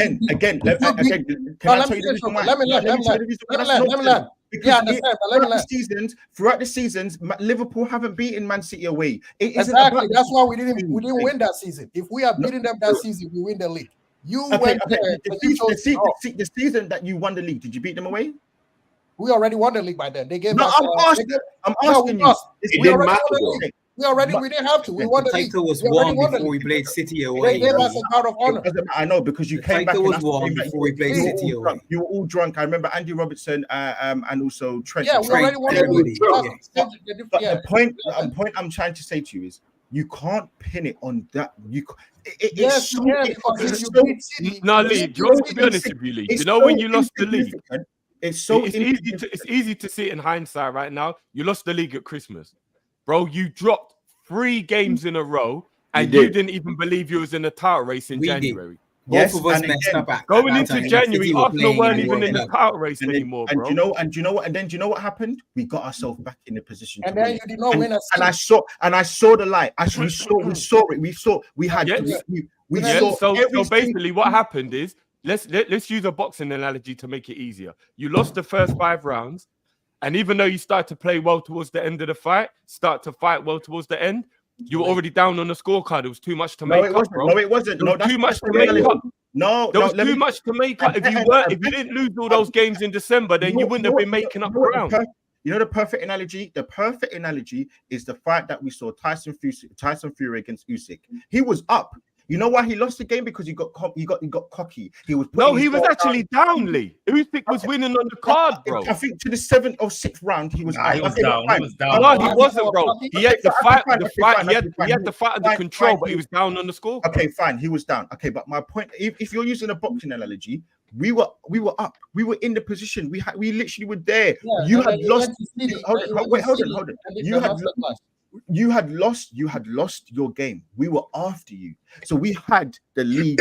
We had to win our last 7 games. That moment, I agree with you in that moment. So that's what I'm talking about. That game for me is where we lost it, because we had no God-given right to lose that game. And if you win that game, you go forward and you say, you know what, you got it there. You all right, Lee, how you're going to let me add a little context that you probably haven't even thought about. The reason why I disagree with that, even though I understand in that moment it feels that way, is because if you look at it like that, what you're basically saying is that Arsenal had to win 18 games in a row. And you can't just look at that one moment. You have to spread it across the whole situation. You had to win 18 games in a row to win the league, because you fucked up in December. If you hadn't messed up in December, you wouldn't have needed to be so perfect. And winning 18 games in a row was almost impossible. I think Man City and Liverpool are only 2 teams in the history of the Premier League who've ever done that. Won 18 games in a row. So losing to Aston Villa was actually statistically normal. It wasn't even a bad thing to lose in the statistics. You had too much to make up because of December. So you lost the league in December, fam. No. So what you're saying is it can be done. That's what you're saying, because if you've done it and you're saying it can be done. That's twice in 100 years means it's almost no. So what you're saying, no, because it would almost be like saying going invincible, because only one person done it. Now you've got very close, but what I'm saying is it can be done. That's number 1. Number 2, we pretty much did that because we only lost that one game. And number 3 is we always talk about crunch time. Now, I'm going to, again, the same thing about the Dallas Mavericks. You know, most of the season in games that have been down. But you know what they've got? They've got the ability. They've got 2 world-class players that have been in the backcourt to come back to win games in the crunch moments. Kyrie Irving. Wait, hold on. Let me like Kyrie Irving in those clutch moments. You get back and you need somebody to take the game over and win the game. And in those moments, that's where the big players get paid. And if we see Jaylen Brown, if we see anyone from the Celtics that are on 300 million pound contracts, not coming forward in the big moments, in the clutch moments, that's what there's going to be questions asked. The questions are asked about us because in that big crunch moment, we fluffed our lines. We had all the proverbial phrase. We had it all in our hands. You had just lost. Liverpool had just. No, I agree, bro. We agree with you on that, bro. There's no disagreement. I'm pinning it. on that one game specifically. Yes, of course, I can talk about loads of games where we didn't turn up. I can talk about the Spurs at home. I can talk about the Spurs at home game when we drew 2-2, when we were up. I can talk about the game when we were at Fulham at home when they had 10 men and we drew 0-0. But I'm not that to me becomes pales into insignificance when you are in the final straight. And if nobody here is going to agree with me, that's fine. But okay, so can you agree? The best manager to ever play to manage a football team spoke about squeaky bum time. And in squeaky bum time, that's when you need the running, you need your players. You cannot drop points. You can shake your head, but who am I going to listen to? You, Pops, or Sir Alex Ferguson? All right, wait a minute. Why do you have a running? When we won the league, was there a running? Was there squeaky bum time? No. Why not? Because all of the in your essay scenario, right? You said you give me a page. If I wrote my introduction and I wrote my body, I can get more in the exam than somebody that's wrote a whole page of rubbish because I did enough in those two to get the grade I wanted. We did enough, so there was never squeaky bum time. If you beat Fulham twice, you don't have that situation. You can lose to Villa and you're still in a good position. But you can't discount losses if you've only lost 5 games in the season, though. That doesn't make sense. Let me tell you why we can't do that as well. Let me tell you exactly why we can't do that. It's because we always make out that, because we dropped 3 games in that week, it was against West Ham, Fulham, and I can't remember the other game was. Villa. That we would have won all our other games after that. Yeah, Villa. It wouldn't have worked like that. It doesn't work. But you don't have to win all after that. I'm saying in the crunch moments. But Gooner Lee, can I ask you a question? There's no bigger room left in the crunch moments if you have to go 7 for 7 or 8 for 8. Pops, that's because you didn't do it. As I said, I'm going to only listen to Sir Alex first. Gooner Lee, let me ask you a question. I haven't spoken for a while. Let me ask you a question. Why do you think that the points you lost in December doesn't matter in May? Again, can somebody tell me where I said that, please? Somebody tell me where I said that. Somebody tell me. But you said it in the Aston Villas. You wanted. You think that you lost the league. You said I shouldn't talk about December. You said I shouldn't talk about December. That's what you said, Gooner Lee. The league table points is cumulative. I don't know whether you are giving credits for losing in December, but you lost to Aston Villa twice, and I'm saying that's what cost you. That's what cost you the league. Those are my things. But hey, before I go, I'm gonna bounce. Before I go, let me just say this to you. You, as one of the prominent Arsenal supporters on social media, should do something about the racism towards Bukayo Saka. It's horrendous. It is terrible. And especially you, the black guys who support Liverpool, you should do something about it. That's my last parting shot. You know I love you to pieces, man. Keep bottling it. You know, I'm gonna start a Coca-Cola bottling factory for you, man. But do something about the Bukayo Saka thing. Those back pages are terrible. This guy came to play for 25 minutes and you blame him for the loss. What about all the white boys? What happened to Harry Kane, who missed the fucking sitter? What happened to him? What happened? And I saw Ian Wright posting out a tweet and he never mentioned the racism. Do something about it, bro. Do something. Big up, Albert. Yeah, but I'm gonna shoot off as well, boys. Love as all right, Drift. Big up. You wanna know what? Even though the deflection tactics are all over the place, I rate it, Lee. 4, 5, 6 against 1. He's been good, right? He's been good. Good. I rate it. I'm giving you an 8. He's a proper politician, man. I say it all the time. Yeah. You know what he's good at? He's like Muhammad Ali, man. Stick and move. Yeah. I rate it still. Well, he's a big guy. Have you seen his muscles? He's a big guy. He can stick and move, man. Oh, yeah, he's a giant. We all know this. I'm a nice guy, man. Look how he tries to make himself look small when he's in the thing. This brother's about 7 foot 1. Man. Yeah, he's like 6 foot 10 inches, man. No, big up. Love was good. I rate it, Lee. I rate it. Yeah, man. Love. Big up, man. Big up. This is what I was trying to say, right? You guys, this is the first time you guys have played the season where every game matters. And that's the part where I think you don't understand. When it comes to Liverpool fans tend to get lost their mind when we draw because that's what always kills us. We rather lose than draw, because we know at the end of the season, it always goes by the amount of games that we drew, right? The year that we went with City, 97, 98, it had nothing to do with, I mean, the loss to City was part of it. But that whole season, we had way too many draws than City. We lost one game. City lost more than us, and we still came up short. So that's why we're saying, if you discount the fact that Christmas time when you guys draw points affected you, it does not make sense, because to us who have seen it, no, real quick. Again, you're changing the narrative. The question was, why do you think we lost? No, I understand that. I understand what the question is. I can go to every single point in the season where we lost. Of course, no one's discounting points where I've lost. I'm specifically giving you 1 point where we were right at the end. Now, if I say to you, if it was the last game of the season where if we win the league and Man City block points, we win the league. It makes no difference, bro. We lost the league because of the Aston Villa game. We were right near the end and we lost the league. If it was on the last day and we didn't win and Man City won and we would have won the league, I would have spoken about that game. I wouldn't have spoken about a game in December where we pulled ourselves back in to the race and we're top. We would have been clear top. No one would have been next to us. Right. Liverpool at that point, you were down, you were deflated. I don't understand why everybody keeps talking about December. December isn't the reason why we lost the league. But that's what my point is. It's part of, yes. No, nobody cares about this whole because I can mention every single game, but in the crunch moment, that is why we lost. But so yes, every game is as important as the next. Every single game is important. Listen to this though. Listen to this. You are going against a juggernaut that don't lose often. Every game matters. With Liverpool, we knew when it comes to City, you can't draw points. You want to be ahead of City. Eventually, they'll probably try to. And if we had beat Aston Villa, we would have been. But that's what you're failing to understand. No. I'm saying I personally believe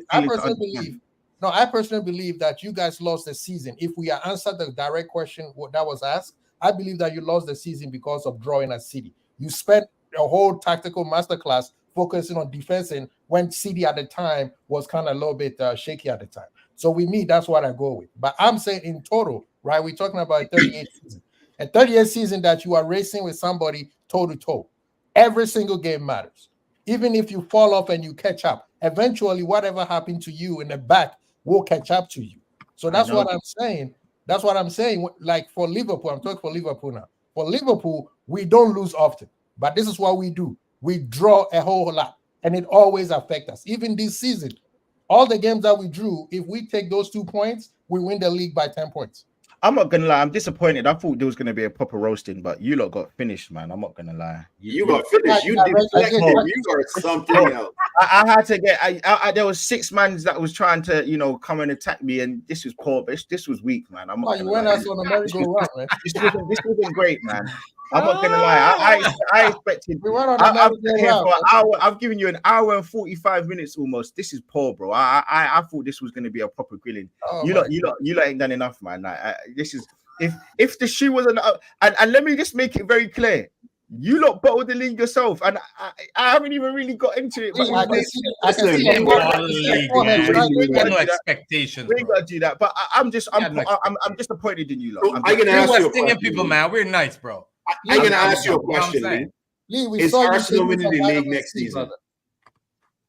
What? Sorry, it's Arsenal winning the league next prediction season. Time, Lee. Early prediction. There we go. No. I'm not doing that. I need to see transfers first. I need to see. I can tell you right now, regardless of who you bring in, I tell you right now, regardless of who you bring in, you ain't winning the league next season. Are Liverpool winning it next season?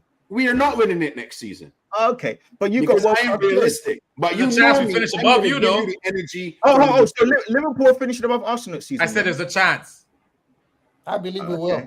I'm putting my chest out. We will. There is a chance that we finish above you next season. Okay, all right, fine. Yeah, good. Well done. Good. But you ain't winning the league next season. Okay, that's fine. No worries. Furthermore, you ain't even winning another trophy. It could be 3 straight seasons. You're winning a trophy 3 straight years. And then they can see your fan base turn on Arteta. It's 20 years now. No, but there's a point that Gooner Lee, you never Arteta out at some point. A lot of your fan base was out at some point. Yes, but again, who cares about that? Why is that important? I'm curious because you're saying he's a great manager.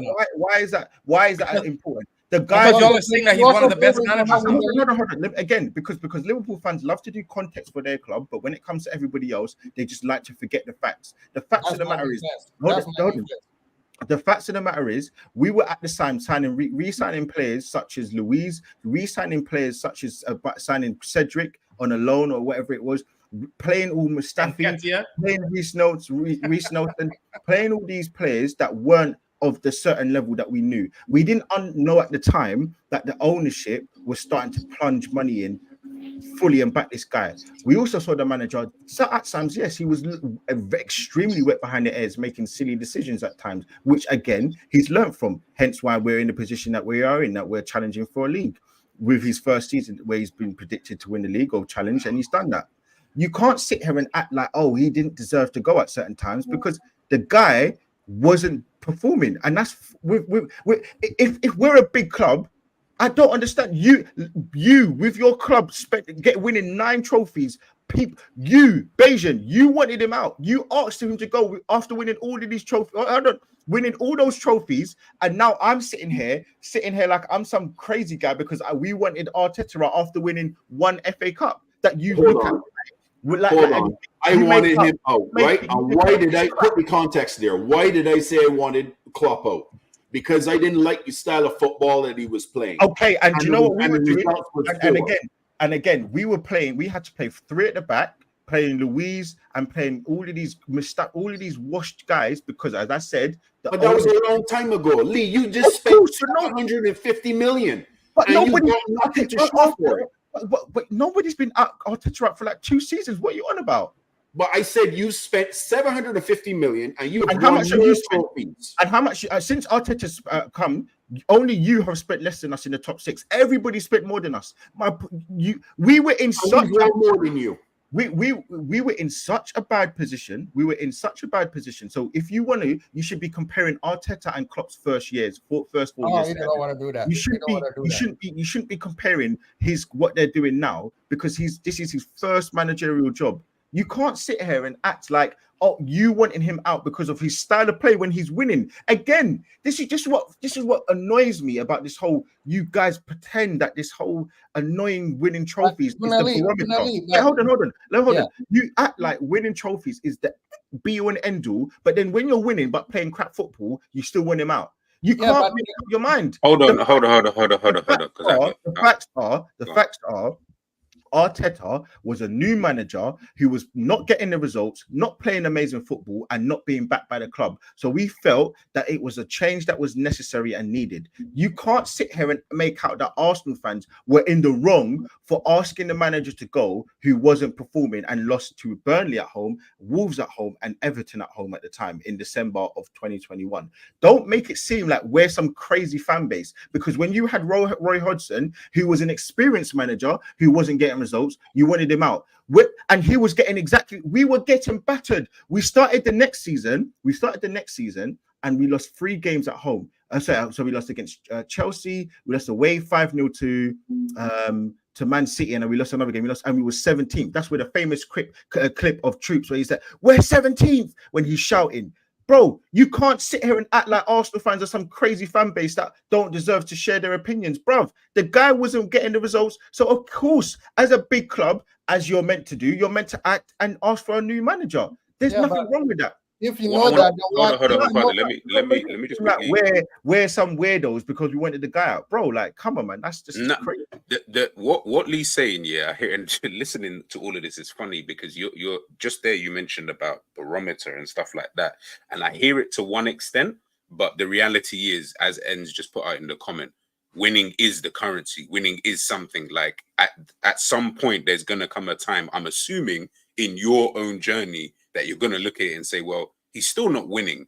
I mean, coming second, finishing on however many points it does take to finish, whether you finish on 99 points next season and City go on 100 points, I don't think it's going to make too much of a difference to you because he came second again and he's still not able to get over that line. But you're sitting here, and the reason why people get so mad at Arsenal fans is that you're always speaking, not you specifically, but majority of Arsenal fans that we see speak from a place of, we have won something, so we're going to speak. We have players who have been doing the job, so we're going to speak. That's why we get mad. It's not to say we don't rate your players, Saliba, Gabriel, Erdegaard, we rate your players. But from when your players have done nothing in this game in terms of you haven't won anything with this crop of players, bro, there's going to come a point where it's like, bro, we can allow you to big up your chest and listen, you can speak your mind if you want. But then there comes a point where it's like, bro, you're going too far. You think you're allowed in the room now? No, you're not allowed in the room. Can't chat to the big boys when we're talking about certain things because you haven't done anything. So when we're now having these conversations and we're talking about barometers and we're talking about X, Y, and Z, the manager himself has won a trophy. However you want to look at it, the manager himself. No, let him finish. The manager himself has won a trophy. That's number one. Number two, as I've explained to you, this is his first season where he was expected to win a trophy, a big trophy. Now, my issue is, with you're right, he hasn't won enough. And I'm going to sit here and say he needs to win more. But this was his first season and he's failed. Of course he's failed, but there's a way to lose. And this is what I always talk about when it's Chelsea. You don't have to be Chelsea losing 12, being in 12th position, losing all of those games. Bro, if you're losing one game here, one game there, but still challenging and up there and in a position to win trophies, you can accept that to a certain level. Of course you want to win. Of course. No one's sitting here saying I don't want to win. But you also have to sit here and say, bro, this is the first time in his tenure that he's been expected to win a big trophy. The small trophies, they matter. But let me just say, Arsenal were winning 4 FA Cups. We won the 4 FA Cups in 10 years. And it wasn't enough for Arsenal. It wasn't enough for Wenger because we have to get the big trophies. Now, if we win the FA Cup next season, spend another 200 million in the summer, you know how you're going to move the goalposts? Oh, but we've won the FA Cup and that's it. That's what you're going to say. We've spent almost £1 billion to win 1 FA Cup. That's what you're going to say. So it's still not going to be good enough. So we have to win the big trophy. That is why, even when Barnes says to me, oh, but if we win the FA, we're not going to win nothing. I don't care if we win the FA Cup. I don't care if we win the Carabao Cup because I've seen it. I've been through it. I've seen it 4 times in 10 years. I've seen it even when we was back in the day doing doubles. It means little to me now. We need to get the big trophies. We have to get the big A's or get the Premier League. Because right now, if we don't get that, you guys are still going to keep saying, oh, but we've spent £700 million or £900 million if we spend £200 million this season and still win nothing. That's what you're going to do. You're going to move the goalpost. That is 100%. The same way how Liverpool fans get killed because you won 1 Premier League. You won 1 Premier League and you still get killed. So we win 1 FA Cup, we're going to get murdered. It's going to happen. So please don't be disingenuous and pretend that the FA Cup or the Carabao Cup is this glorious trophy that's going to help save all Arsenal fans from any banter. We got them, man. It's not going to make a difference. Guna, let me ask you something. Right? Can I ask a quick question? Guna, you're a part of the hit squad. Guna, if you don't win a trophy next season, right? Do you have a conversation about Arteta? Of course, 100%. Seriously, proper conversation. Guna, this is 100%. Guna, this is my thing though. You just answered it eloquently. I think you were right. This is his first job, but like G said, his first job, and when he started doing well, all of a sudden Arsenal fans thought that you were at the level of Pep and Klopp. Not just Arsenal fans, but yeah. But I'm just saying, the reason why a lot of fans are against Arsenal fans, right, is you are sitting at the table, you are forcing yourself to sit at the table, and you are not even invited in the room yet. So why are you at the table? Because you won 1 trophy. Why are you at the table? Because we won a trophy. But you won it 4 years ago. No one cares about that now. Why? Yeah, but you haven't won anything 4 years ago.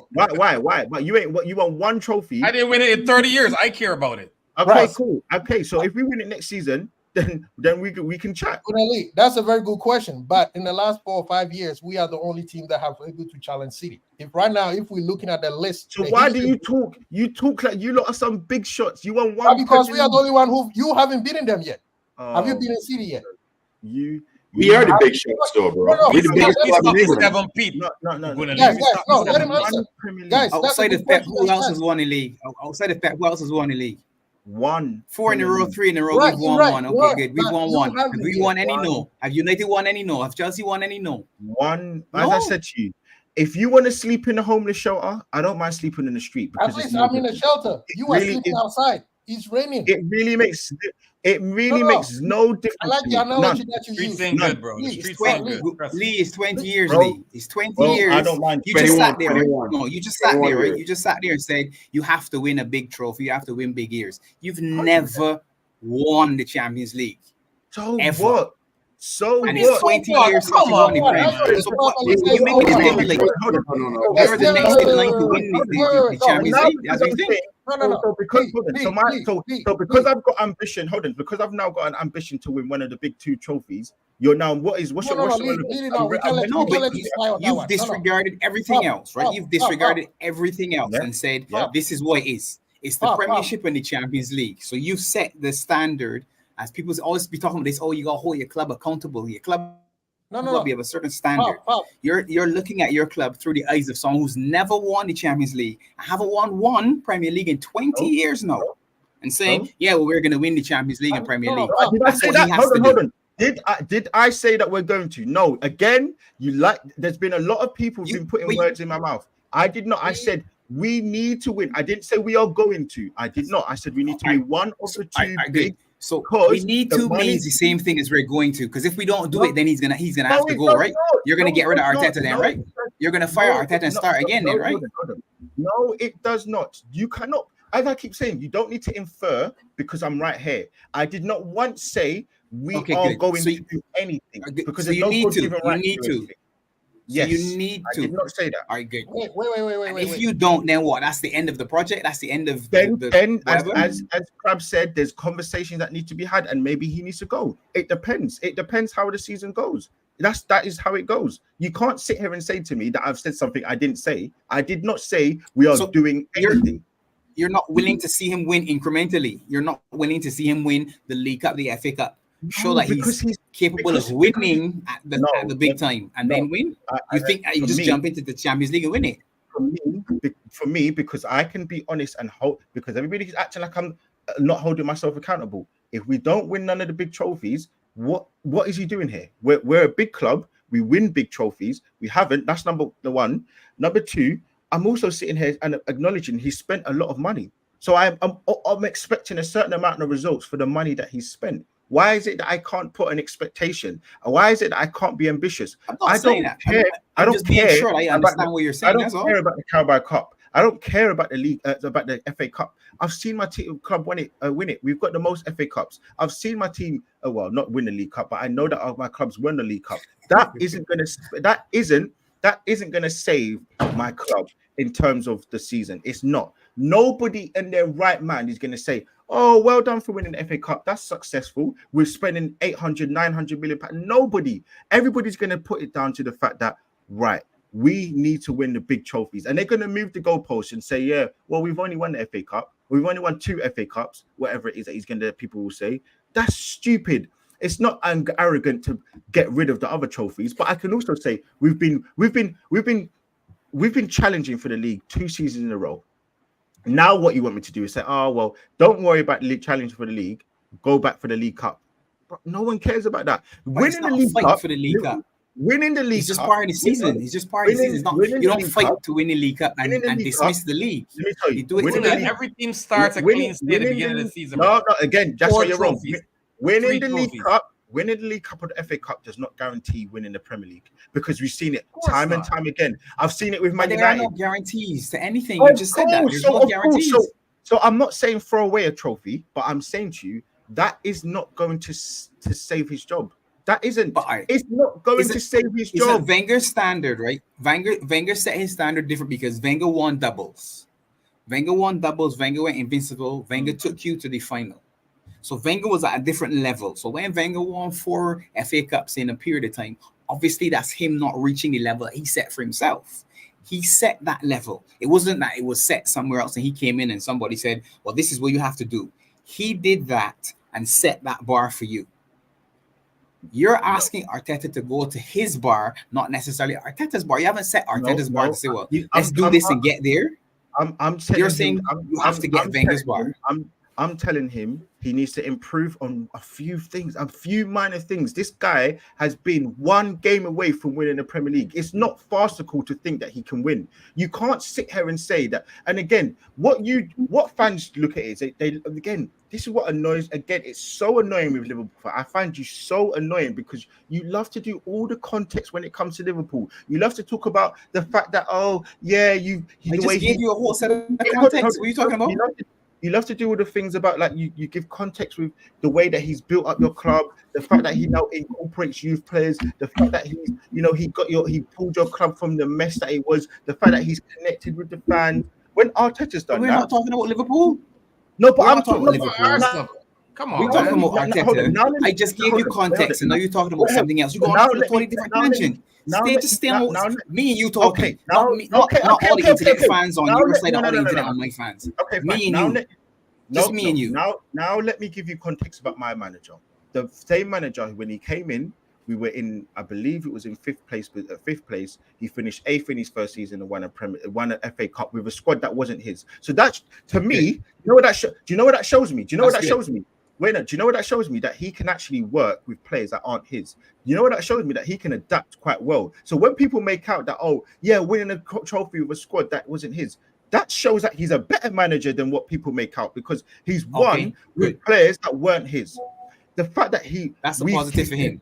He's connected the fans to the club again. He's made fans support the club. He's made fans come travel home and away. The fact that now I look at this manager and I'm saying to myself, do you know what? He's actually learning on the job, and that's not a good thing, but he's learning and he's making better mistakes. He's a new up-and-coming manager, and he's actually doing quite well with what he's got. Yes, he spent a lot of money, but a lot of his signings are actually good. Now, he's made you look stupid because he's bought Ben White, he's bought Ramsdale, he's bought in Gabriel, he's bought in Havertz, he's bought in Odegaard, and he's made them look like good players, where you all these rival fans thought, do you know what? That's a waste of money. When we went to Brighton and bought Ben White instead of buying Basuma, everybody said, he doesn't know what he's doing. He doesn't know this. He doesn't know that. He got rid of Aubameyang when he was the poisonous player. He got rid of Ozil when he wasn't performing. He got rid of Lacazette. All of these players that you guys were thinking, like he's wrong. So there's another side of it. Well, me and you having this conversation, because you've never heard me say that any of those players are bad players. So you and I are just talking. Forget everybody else now. There's another context, hold on, wait, the rest of the world. Let me finish. So there's another side of it that you guys love to talk about with your manager, but when it comes to everybody else, you like to do the context. For me, he bought all after he bought Lewis, and what does that mean? Yeah, again, they weren't good. I guess the reason why he had to be is because of the board. Again, he had to go up. He at first, for the first 2 seasons, for the first 2 seasons, we spent, I believe it was 150 million in the first 2 seasons that he was there. In Ten Hag's first season, he spent 400 million pounds. So he started well. He's doing well. When we talk about this manager, it isn't just the context of winning trophies. There's so many things he's had to do to rebuild his club. Good. Okay, no, but hold on. Wait. You don't understand that, because you keep talking about this guy like he's some scrub. In his first season of being a scrub, you know what that scrub is? That scrub's finished above Liverpool, I believe, twice. He's a scrub. You got rid of the best man you had in Unai Emery to hire this scrub. Above Liverpool, but he still didn't win nothing. He's a scrub. He's won nothing. He won something with somebody else's team. He bought his own team. He's won nothing. Okay, you know what? You know who else must be a scrub then? Emery, because he's not won anything, and he wins, right? Everywhere he goes, right? He wins. So we can't do that again. You give it the context that it deserves. In his 4.5 seasons of being here, he's won one FA Cup with a squad that wasn't his. He's gone through 2 title challenges, one where no one thought he was, and the season where he was predicted to get to win. We've all obviously seen that we finished second, and obviously we were 2 points behind. That's the context. Next season, we must win a trophy. I'm sitting here saying we must win a trophy. For me, I believe it's got to be the big trophies because of the money being spent. There's nothing wrong with that. Nothing. One of 2 trophies. No. Wait. I want to be clear, because I don't want to put words in your mouth as you're saying. Repeat it for everybody else that missed it. I believe that we need to win one of the 2 big trophies. because of the money being spent. What is wrong with having an expectation for the Champions League? Okay, I am not no pussy here sitting there saying that we shouldn't be expected to win trophies. I'm taking into consideration the time he's been here, the league, because I don't think that's Liverpool the team that they're going to be. I think Man City are obviously a huge threat, but let's be fair. I can acknowledge that rival fans see that we spent a lot of money. He's been here for a certain period of time. We have to win, of course. But I know what's going to happen. I can foresee it already. Nobody's going to sit here and say, oh, yeah, they respect Arteta if he wins an FA Cup, if he wins a League Cup. Nobody. Just now, Crab said, forget Wait, anybody. hold on. Let me finish. Will you respect him? No, wait. Will you respect him? It's your team. Of course. But Crab just said, wait. Crab just said to me, he doesn't respect him. He hasn't won anything. If we won the FA Cup or the Carabao Cup, I can tell you now, not one person is going to say, oh, look at this amazing manager. He should be at a bigger club. Nobody. What will you say? I'm going to say, what will you say? He's achieved an objective, but it's not good enough, of course. But this is the thing, though. Okay, enough of this. Always let's win the Premier League. And if you're a big club, trophy is a trophy. I don't care whether it's a Carabao Cup or FA Cup. Because at this point right now, Lee, City is almost amassing the same amount of trophies you guys have. And it's not all about the EPL. It's about all the other ones that they also won. So if Arsenal is supposed to be the third best trophy winners in the league or in the whole England structure, that title might not last the next 2-3 years because of the amount of waves City is winning. See, the amount of wave City is winning those trophies, and eventually when that happens, I promise you that all the Arsenal fans who said, "Oh, we don't Carabao Cup, even FA Cup enough, we already won enough," you're talking about we need to win trophies. Because when Liverpool and Manchester United are talking, we don't talk about the money that we have because they got more money than we do in terms of marketing. We talk about trophies, and it doesn't matter whether it's the Carabao Cup or the FA Cup. It's always who has the best enough, the most. Well done. Well done for winning the trophy. Well done for winning the trophies, but still asking your manager to leave. Well done for winning those trophies and still asking your manager to leave. Well done. I respect asking the manager to leave. No, man. Stop sidetracking, bro. Come on, man. I respect every Liverpool fan. I respect every Liverpool fan because you wanted your manager to go. You wanted your best manager that you've ever seen in your lifetime to go. He bought you. You did the same thing too. You did the same thing with Emery. You did the same thing with Emery.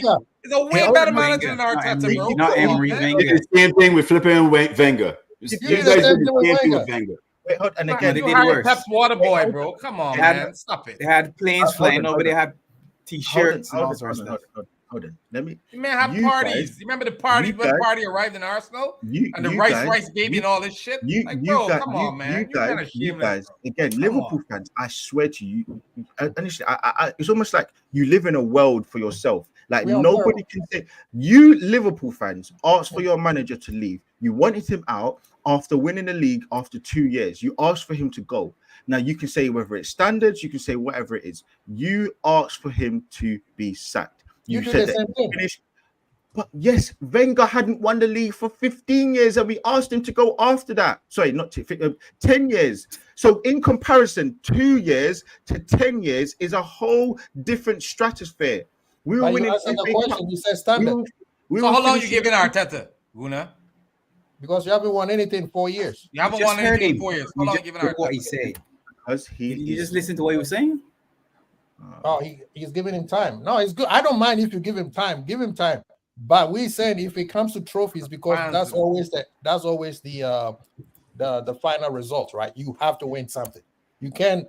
If we're talking about money, where did I say Arsenal? You know, and this is. Let me say what I was saying. You have to finish. You gotta let me finish what I'm saying. You gotta let me finish what I'm saying. I'm saying when it comes to football, top class football, big clubs, like the quote unquote big clubs, you have to win something. It doesn't matter what it is. You have to finish with something. Yeah. Well done Yeah, for winning. you have to live with That's the something. thing. Gooner Lee thinks he's such a big club that the But Carabao you Cup guys is not never even live fair. with Well, I don't want to win that. Well I don't done want to for win winning that. the Carabao Cup. You gotta crawl before you walk, Gooner Lee. You gotta crawl before you walk, brother. You brought in. It's 20 years. Who did you buy in 3 seasons? In 2 seasons, you won 2 Carabao Cups and an FA Cup, and you spent what, £300 million? Well Yeah. done. How much do you spend? How much do you spend, and how many trophies? Well, listen, and I'm saying to you, well done, good, excellent. If that's how you see success, for me, I've not seen my team win a Premier League in now 21 years. So I'm not going to sit here. And I'm not going to sit here. That context that you just made. I'm not going to sit here and chuck away trophies, but I'm also not going to sit here and say that winning an FA Cup is good enough, and there has to be a level of expectation. It's crazy. You expect me to. This is what you're asking me to do. You want me to go to M&S, or you want me to go to the best supermarket and get all the ingredients for my meal to taste like it's been made on the street, or to be made in a local cafe. No, depends on the cook that's cooking it, brother. Depends on the chef. Exactly. So he's and the chef you got is shit. Sorry. So now I'm asking the chef to can I at least have an expectation that it's a 4, 6, or 7 out of 10 mil? Can I now not have an expectation of that? What you just did was you spent all that money at the grocery store, came back and didn't cook anything, and you starving. Again, but of course, but no, again. So I've sat here and I said, how many times do I say to you? But we're talking about what happened, not what you want. We're talking about what happened. I said to you, hold on. Again, because you don't listen. You like to do this whole making things out like I didn't say. I said it's been a failure. How else do you want me to? Okay, but that's why if it's a failure for you, and we're saying, but listen to what we're saying. But you cannot sit here and say to me, if we win the FA Cup, I know what's going to happen. Oh, but you only won the FA Cup. Oh, you only won the Carabao Cup. That's a rival.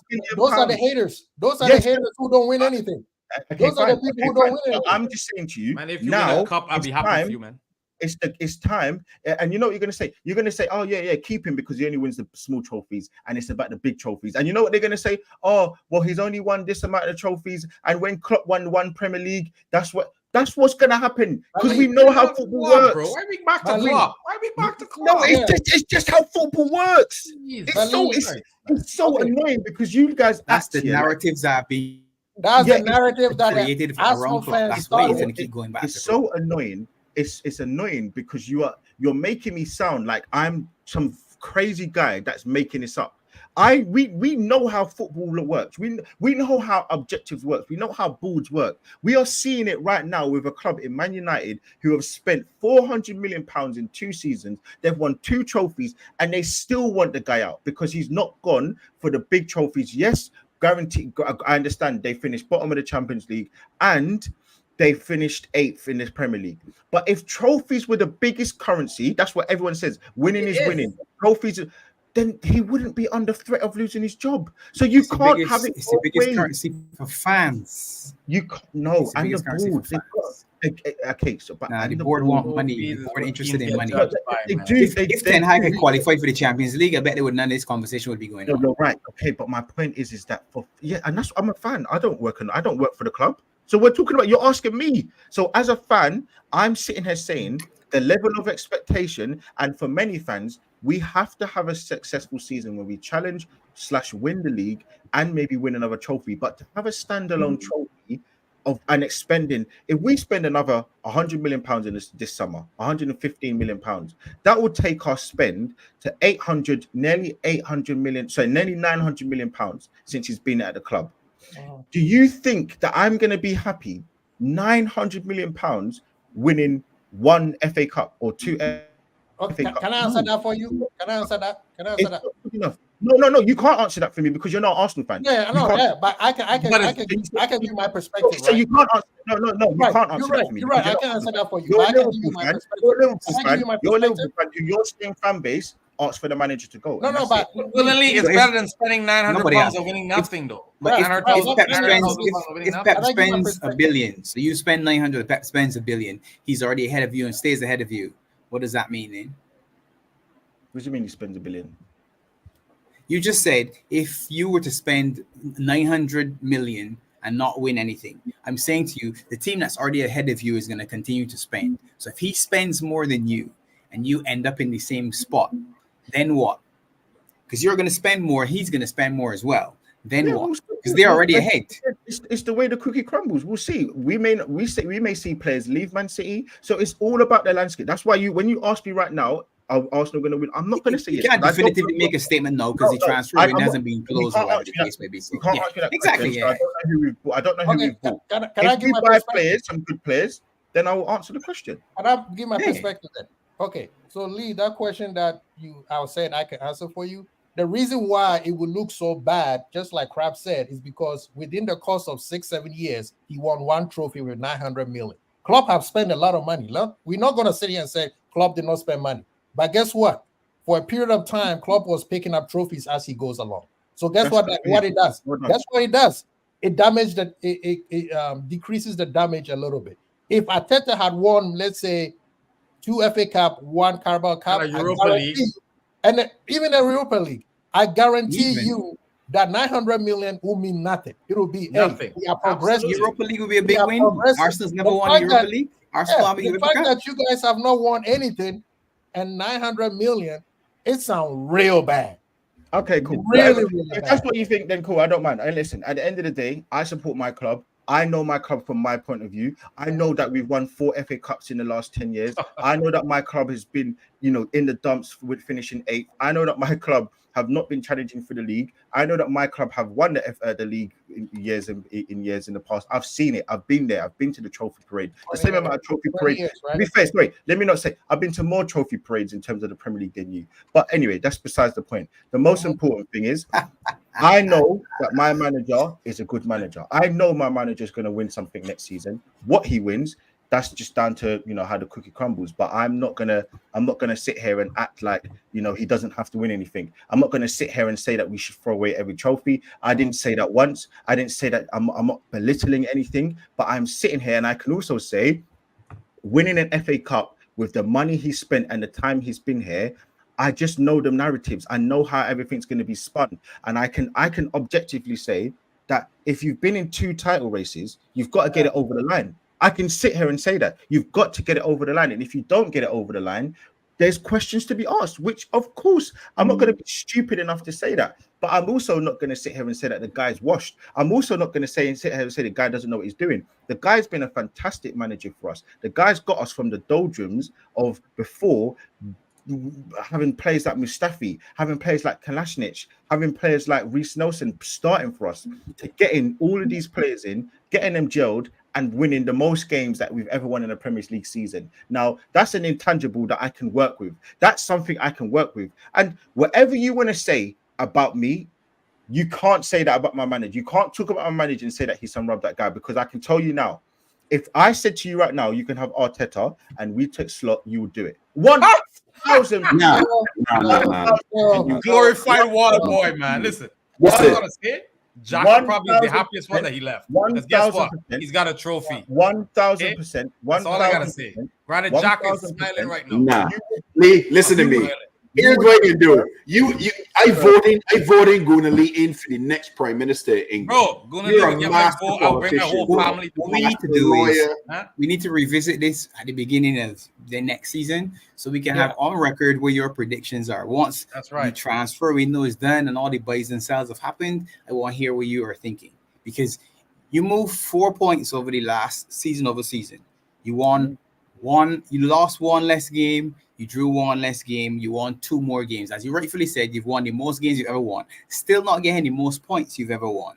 So you still haven't got the most points. You've won the most games. It doesn't matter, because if you had won the most points, you might have won the league. I would say this, Gooner Lee, big up yourself for coming to the Fire Squad. I see your forehead is shining. You've been sweating the whole time. You had to take some vitamin C. We saw you eating those oranges. I'm chilled, man. I was eating my oranges before, because obviously I'm going for a meal. No, I knew what you. I'm good, man. Listen, if people keep saying I'm a politician, everybody know. I don't know if people know. Listen, my cousin was the Prime Minister of Grenada. Shout out to Keith Mitchell. Listen, man. I learned all that. It runs in the family, bro. Shout out to my cousin Keith Mitchell. When I go Grenada, I live a life of luxury, you know. So, bro, you should be in the House of Commons, fam. Like, listen. I'm just saying, as I said to you, I expected a roast, but this was poor. You miss your calling. You miss your calling. Come on, man. Poor, man. Listen, we're Caribbean veterans. We ain't gonna do like that. Right now. I really, no, it's just the angels down on me because they know that we're gonna win. Success is coming, brother. You're winning nothing. I tell you already, you're winning nothing. So let me ask you a question: are you going to the preseason game in the US? I don't. Do you know what? Honestly, I don't know. Do you know? I think I'm going Grenada. I don't know. I might even go Guyana. I don't know. Hey, I don't. Better to go Grenada and go watch Arsenal. She my pocket. So whenever she says she wants to go, she says on holiday. But I think I'm going Grenada. Hey, Gooner Lee, I'm torn between going to Philadelphia or South Carolina to watch at the Arsenal menu. If you say you come to the US, don't waste your time going to watch Liverpool because you know what's happening next season. No, if you are coming, I will show up at Philadelphia. If you are coming to me, I'll be at Philadelphia. I want people to clip that up because let me tell you something. When you can be actually really, really surprised that how Liverpool can play next season, and then you can be about to eating your words. You know what? I see people in the chat saying we let Gooner Lee off. We let Gooner Lee off. Listen, this is our first roast, though. This is our first roast. Honestly, I have no. You know what you should have done? You should have watched Netflix. The Tom Brady. Yeah. That was dirty. That was dirty. This right there. Listen, man. This was easy, man. This was only football. This was only football. This is only football. That's all. This is football, man. Listen, all I've got to say is, listen, I'm confident next season. I'm not saying we're going to do anything, but I'm very confident. I'm confident in the manager. The manager knows what he's doing, man. He's not stupid. The same way how we're going to see. Now it's been a couple of weeks, and I ain't even heard from the manager. I don't even know if he's what is he? Why are you interested? Why are you interested? What's his name? Nanny? Was she Nanny with the Nanny Maroon? What is it? Why are you interested? Why are you interested?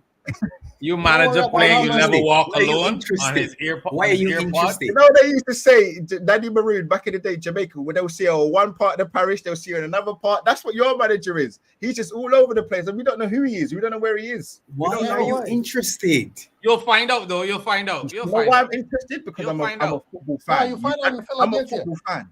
No, don't forget Philadelphia. That's preseason. We don't care about that. I'll be in Philly, Lee. I'll be in Philly. Listen.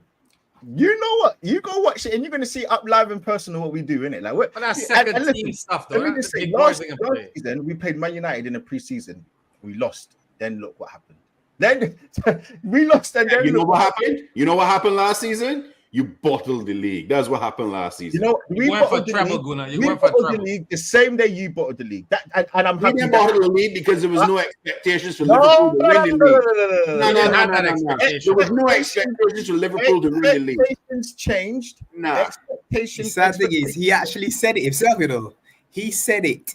He said it was Arsenal and City, and then some people had Liverpool in third. No, of course. No, at the start of the season, nobody had Liverpool to win. You actually said it. You said it. Wait, hold on. Okay, so can you ask me how many seasons have Arsenal bottled the league? 1 or 2?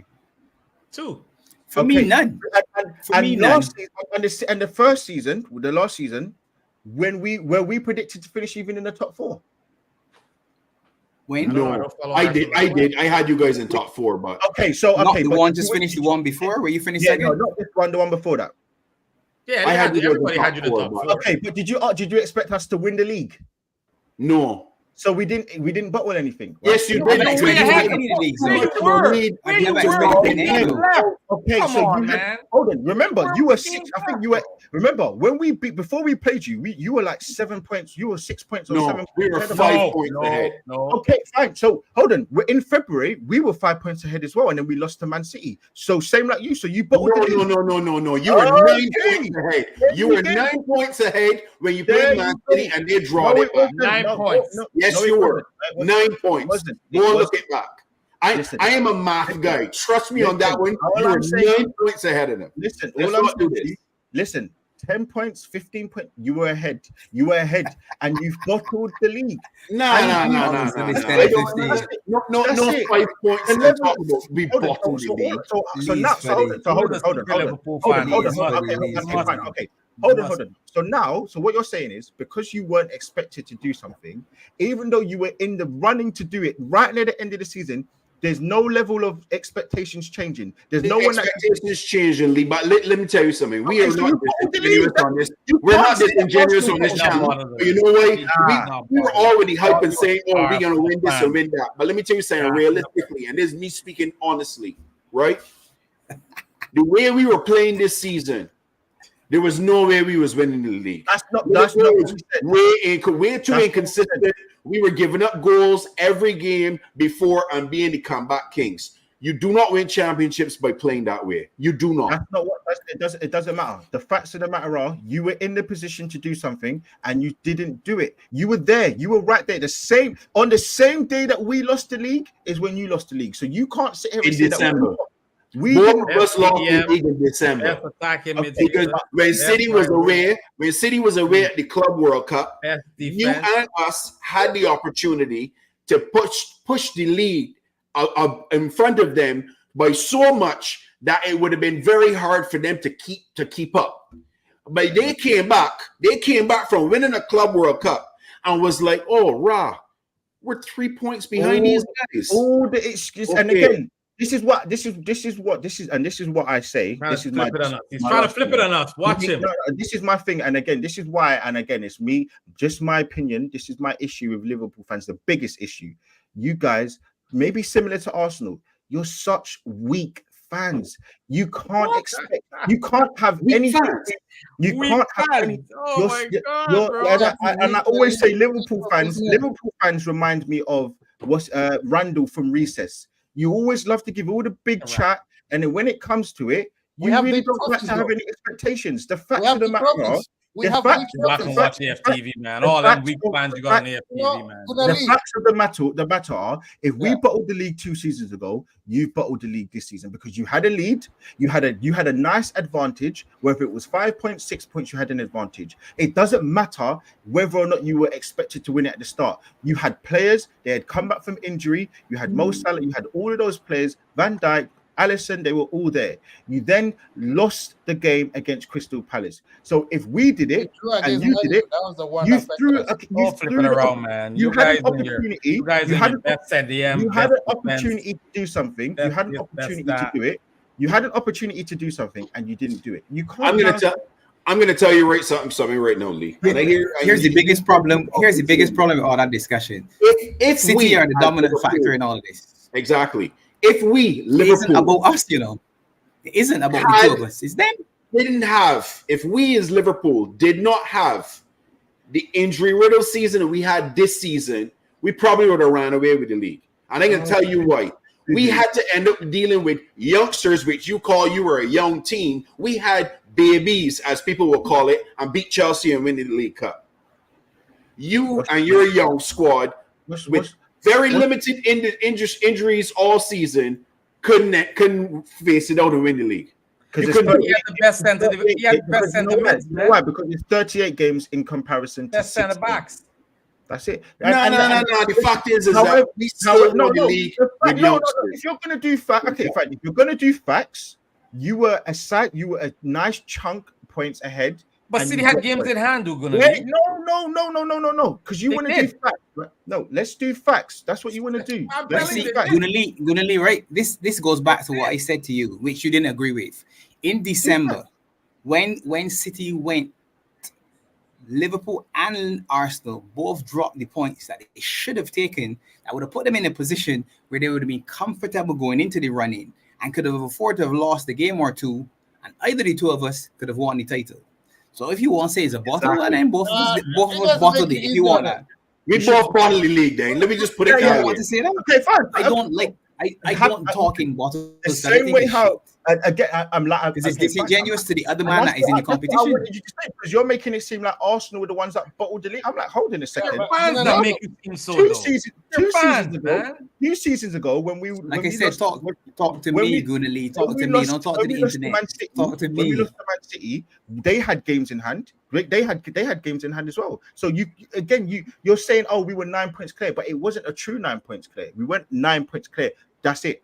You were points clear, whether it was games in hand, and you lost those games, or you drew those games, I believe, or whatever it is. You drew against Man United. You drew all of these games, and you let yourself down. Facts is, you bottled the league. We both did. Fine. I said this to you long time ago on the show, but you keep talking about the internet. I said, talk to me. Talk to me when you're talking to me. I don't represent anybody else. Gooner Lee, check this out. Gooner Lee, check this out. You keep saying that Liverpool fans are weak and we are the worst. But when it comes to Arsenal, I bet supporting Arsenal is like watching your favorite show. You always talking about the next season. Listen to me. Lee, I can tell you something straight, right? That's the only problem.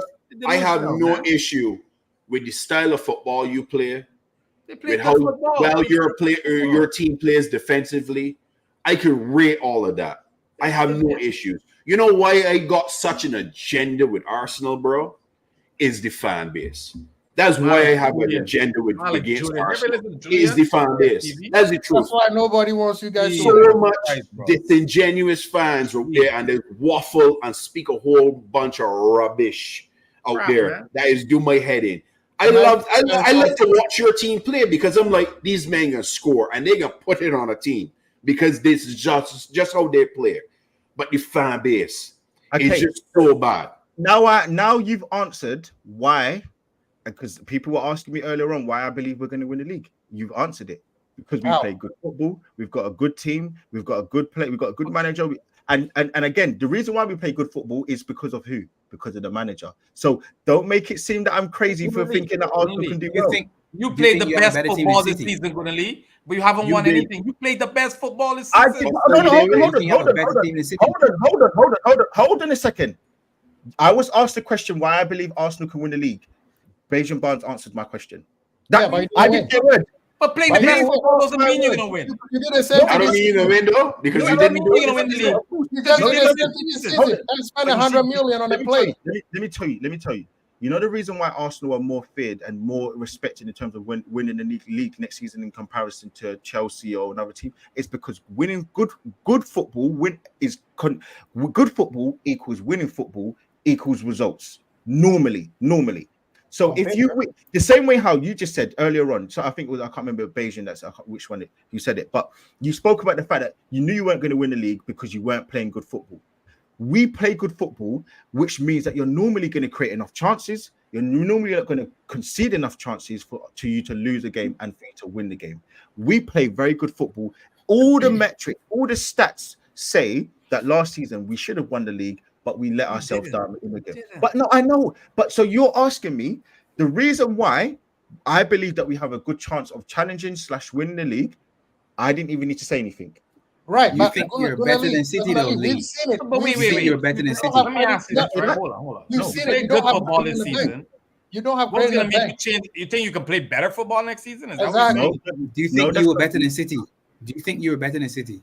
Over the course of the season, we played better football. Yes, we did. You did. We all agree to that. Yes, you did. Yeah, agree to that. But now we're in a position that we just need to add a few quality. That's exactly why I'm saying it's like keep on time, bro. You said it.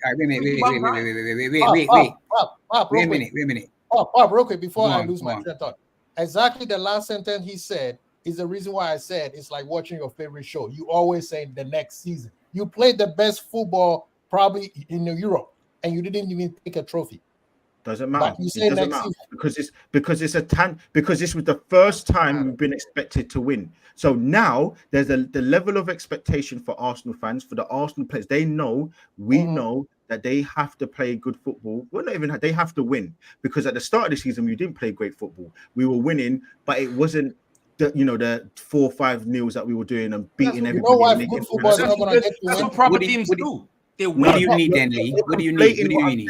Because you said you've played well. Football does not make what do you need? What else do you need then? What do you need now? What tipped the scales, Gunnar? What's gonna tip the scales? I think we need a centre mid. I probably need a centre mid. We need maybe another wide forward player and another defender of some sort. Well, you got Timber coming back this season too, right? You got Timber. He's a great player. Centre mid. Good player. I won't say great. Good player. He's a great player. Another defender. Are you selling centre mid? Depends who we get rid. To be fair as well, it depends who leaves. You can't answer. I can't answer and say you don't need a striker, Gunnar. You don't need a striker. Maybe so, but the thing is, let me. And the reason why all things being equal right now, all things being equal. The reason why I'm nothing moves. The strikers market is poor, so I'm not going to say, oh, we need a strike, because it's pointless going out getting somebody just for the sake of it. It has to be a good player that makes a difference. So you think if Nunes was on the market, I wouldn't get him because he's not good enough. He's not going to make the difference to win the league. So even if you got 30 goals, right now Nunes has got good GA for Liverpool. But if he was available, I wouldn't take him because I know in the big moments, he doesn't get going. He misses big chances. He misses obvious chances. He gives the ball away and he doesn't play well enough to win a league. Nunes is not. We're talking about Nunes. We're talking about Nunes. If Diaz was available, I know he's bringing Nunes. What you want to add? If you were sprinkling on a little seasoning onto your food, that's good. I'm not going to. As I said, I've given you my answer, but I'm not going to answer that because I don't know who we're getting rid of. I don't actually know who we're going to get rid of. Who we're gonna where the holes are necessarily. It's hard to say right now. When we'll revisit this at the beginning of the season then. But listen, as far as I'm concerned, so you think that you're gonna sell? Be a top team. I got. You think you're gonna sell? And again, Nketiah shouldn't be starting. So when you get rid of those kind of players, ESR, Reece Nelson, and Nketiah, that maybe even a Jesus if he's not fit enough to play. Your manager extended all of them. Yep, he did. What? Your manager improved their wages and get them all extensions. Yeah, and hold on. ESR, all them were players that you extended and gave more money. Okay. So Reece Nelson and Nketiah, the reason why is to hold their value so we can sell them because we've been poor. And if you go and look at the art, because again, this is what an Arsenal fan would say to you, and it's the truth. So do you think that you've done that? You think you've succeeded in retaining value on ESR and Reece and Nketiah? Yes, because those two players, the two players I just mentioned, they were offered for free, so we had to give them a new contract. Of course. So now, if you sold them for 1 million, they were at the end. Yes, they were at the end of their contract. Yeah. They were at the end. Yeah, and ESR has been injured. He's been injured for literally a season and a half. So and then you got this here. Look, 28 games, 4 goals.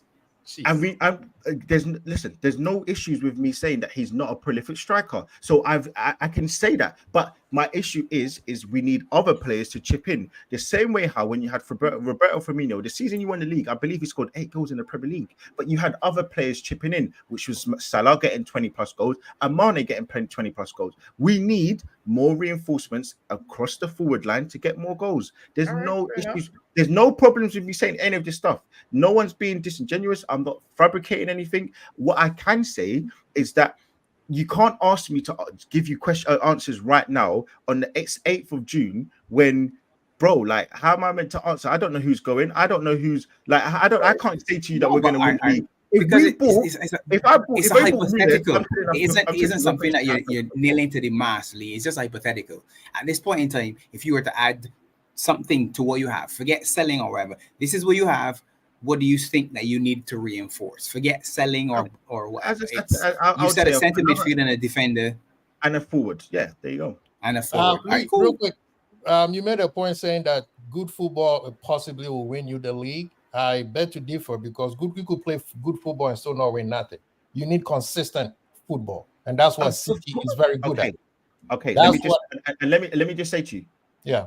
Good football is good, consistent football is the way to win. To win anything, you cannot say you're going to play poor 7 times in a row and win all of them and win the league. You are not going to play 7 poor games in the Carabao Cup and win it. You're not going to play 7, but it's not going to happen. Right, but can I say this way? Let's put some context to that.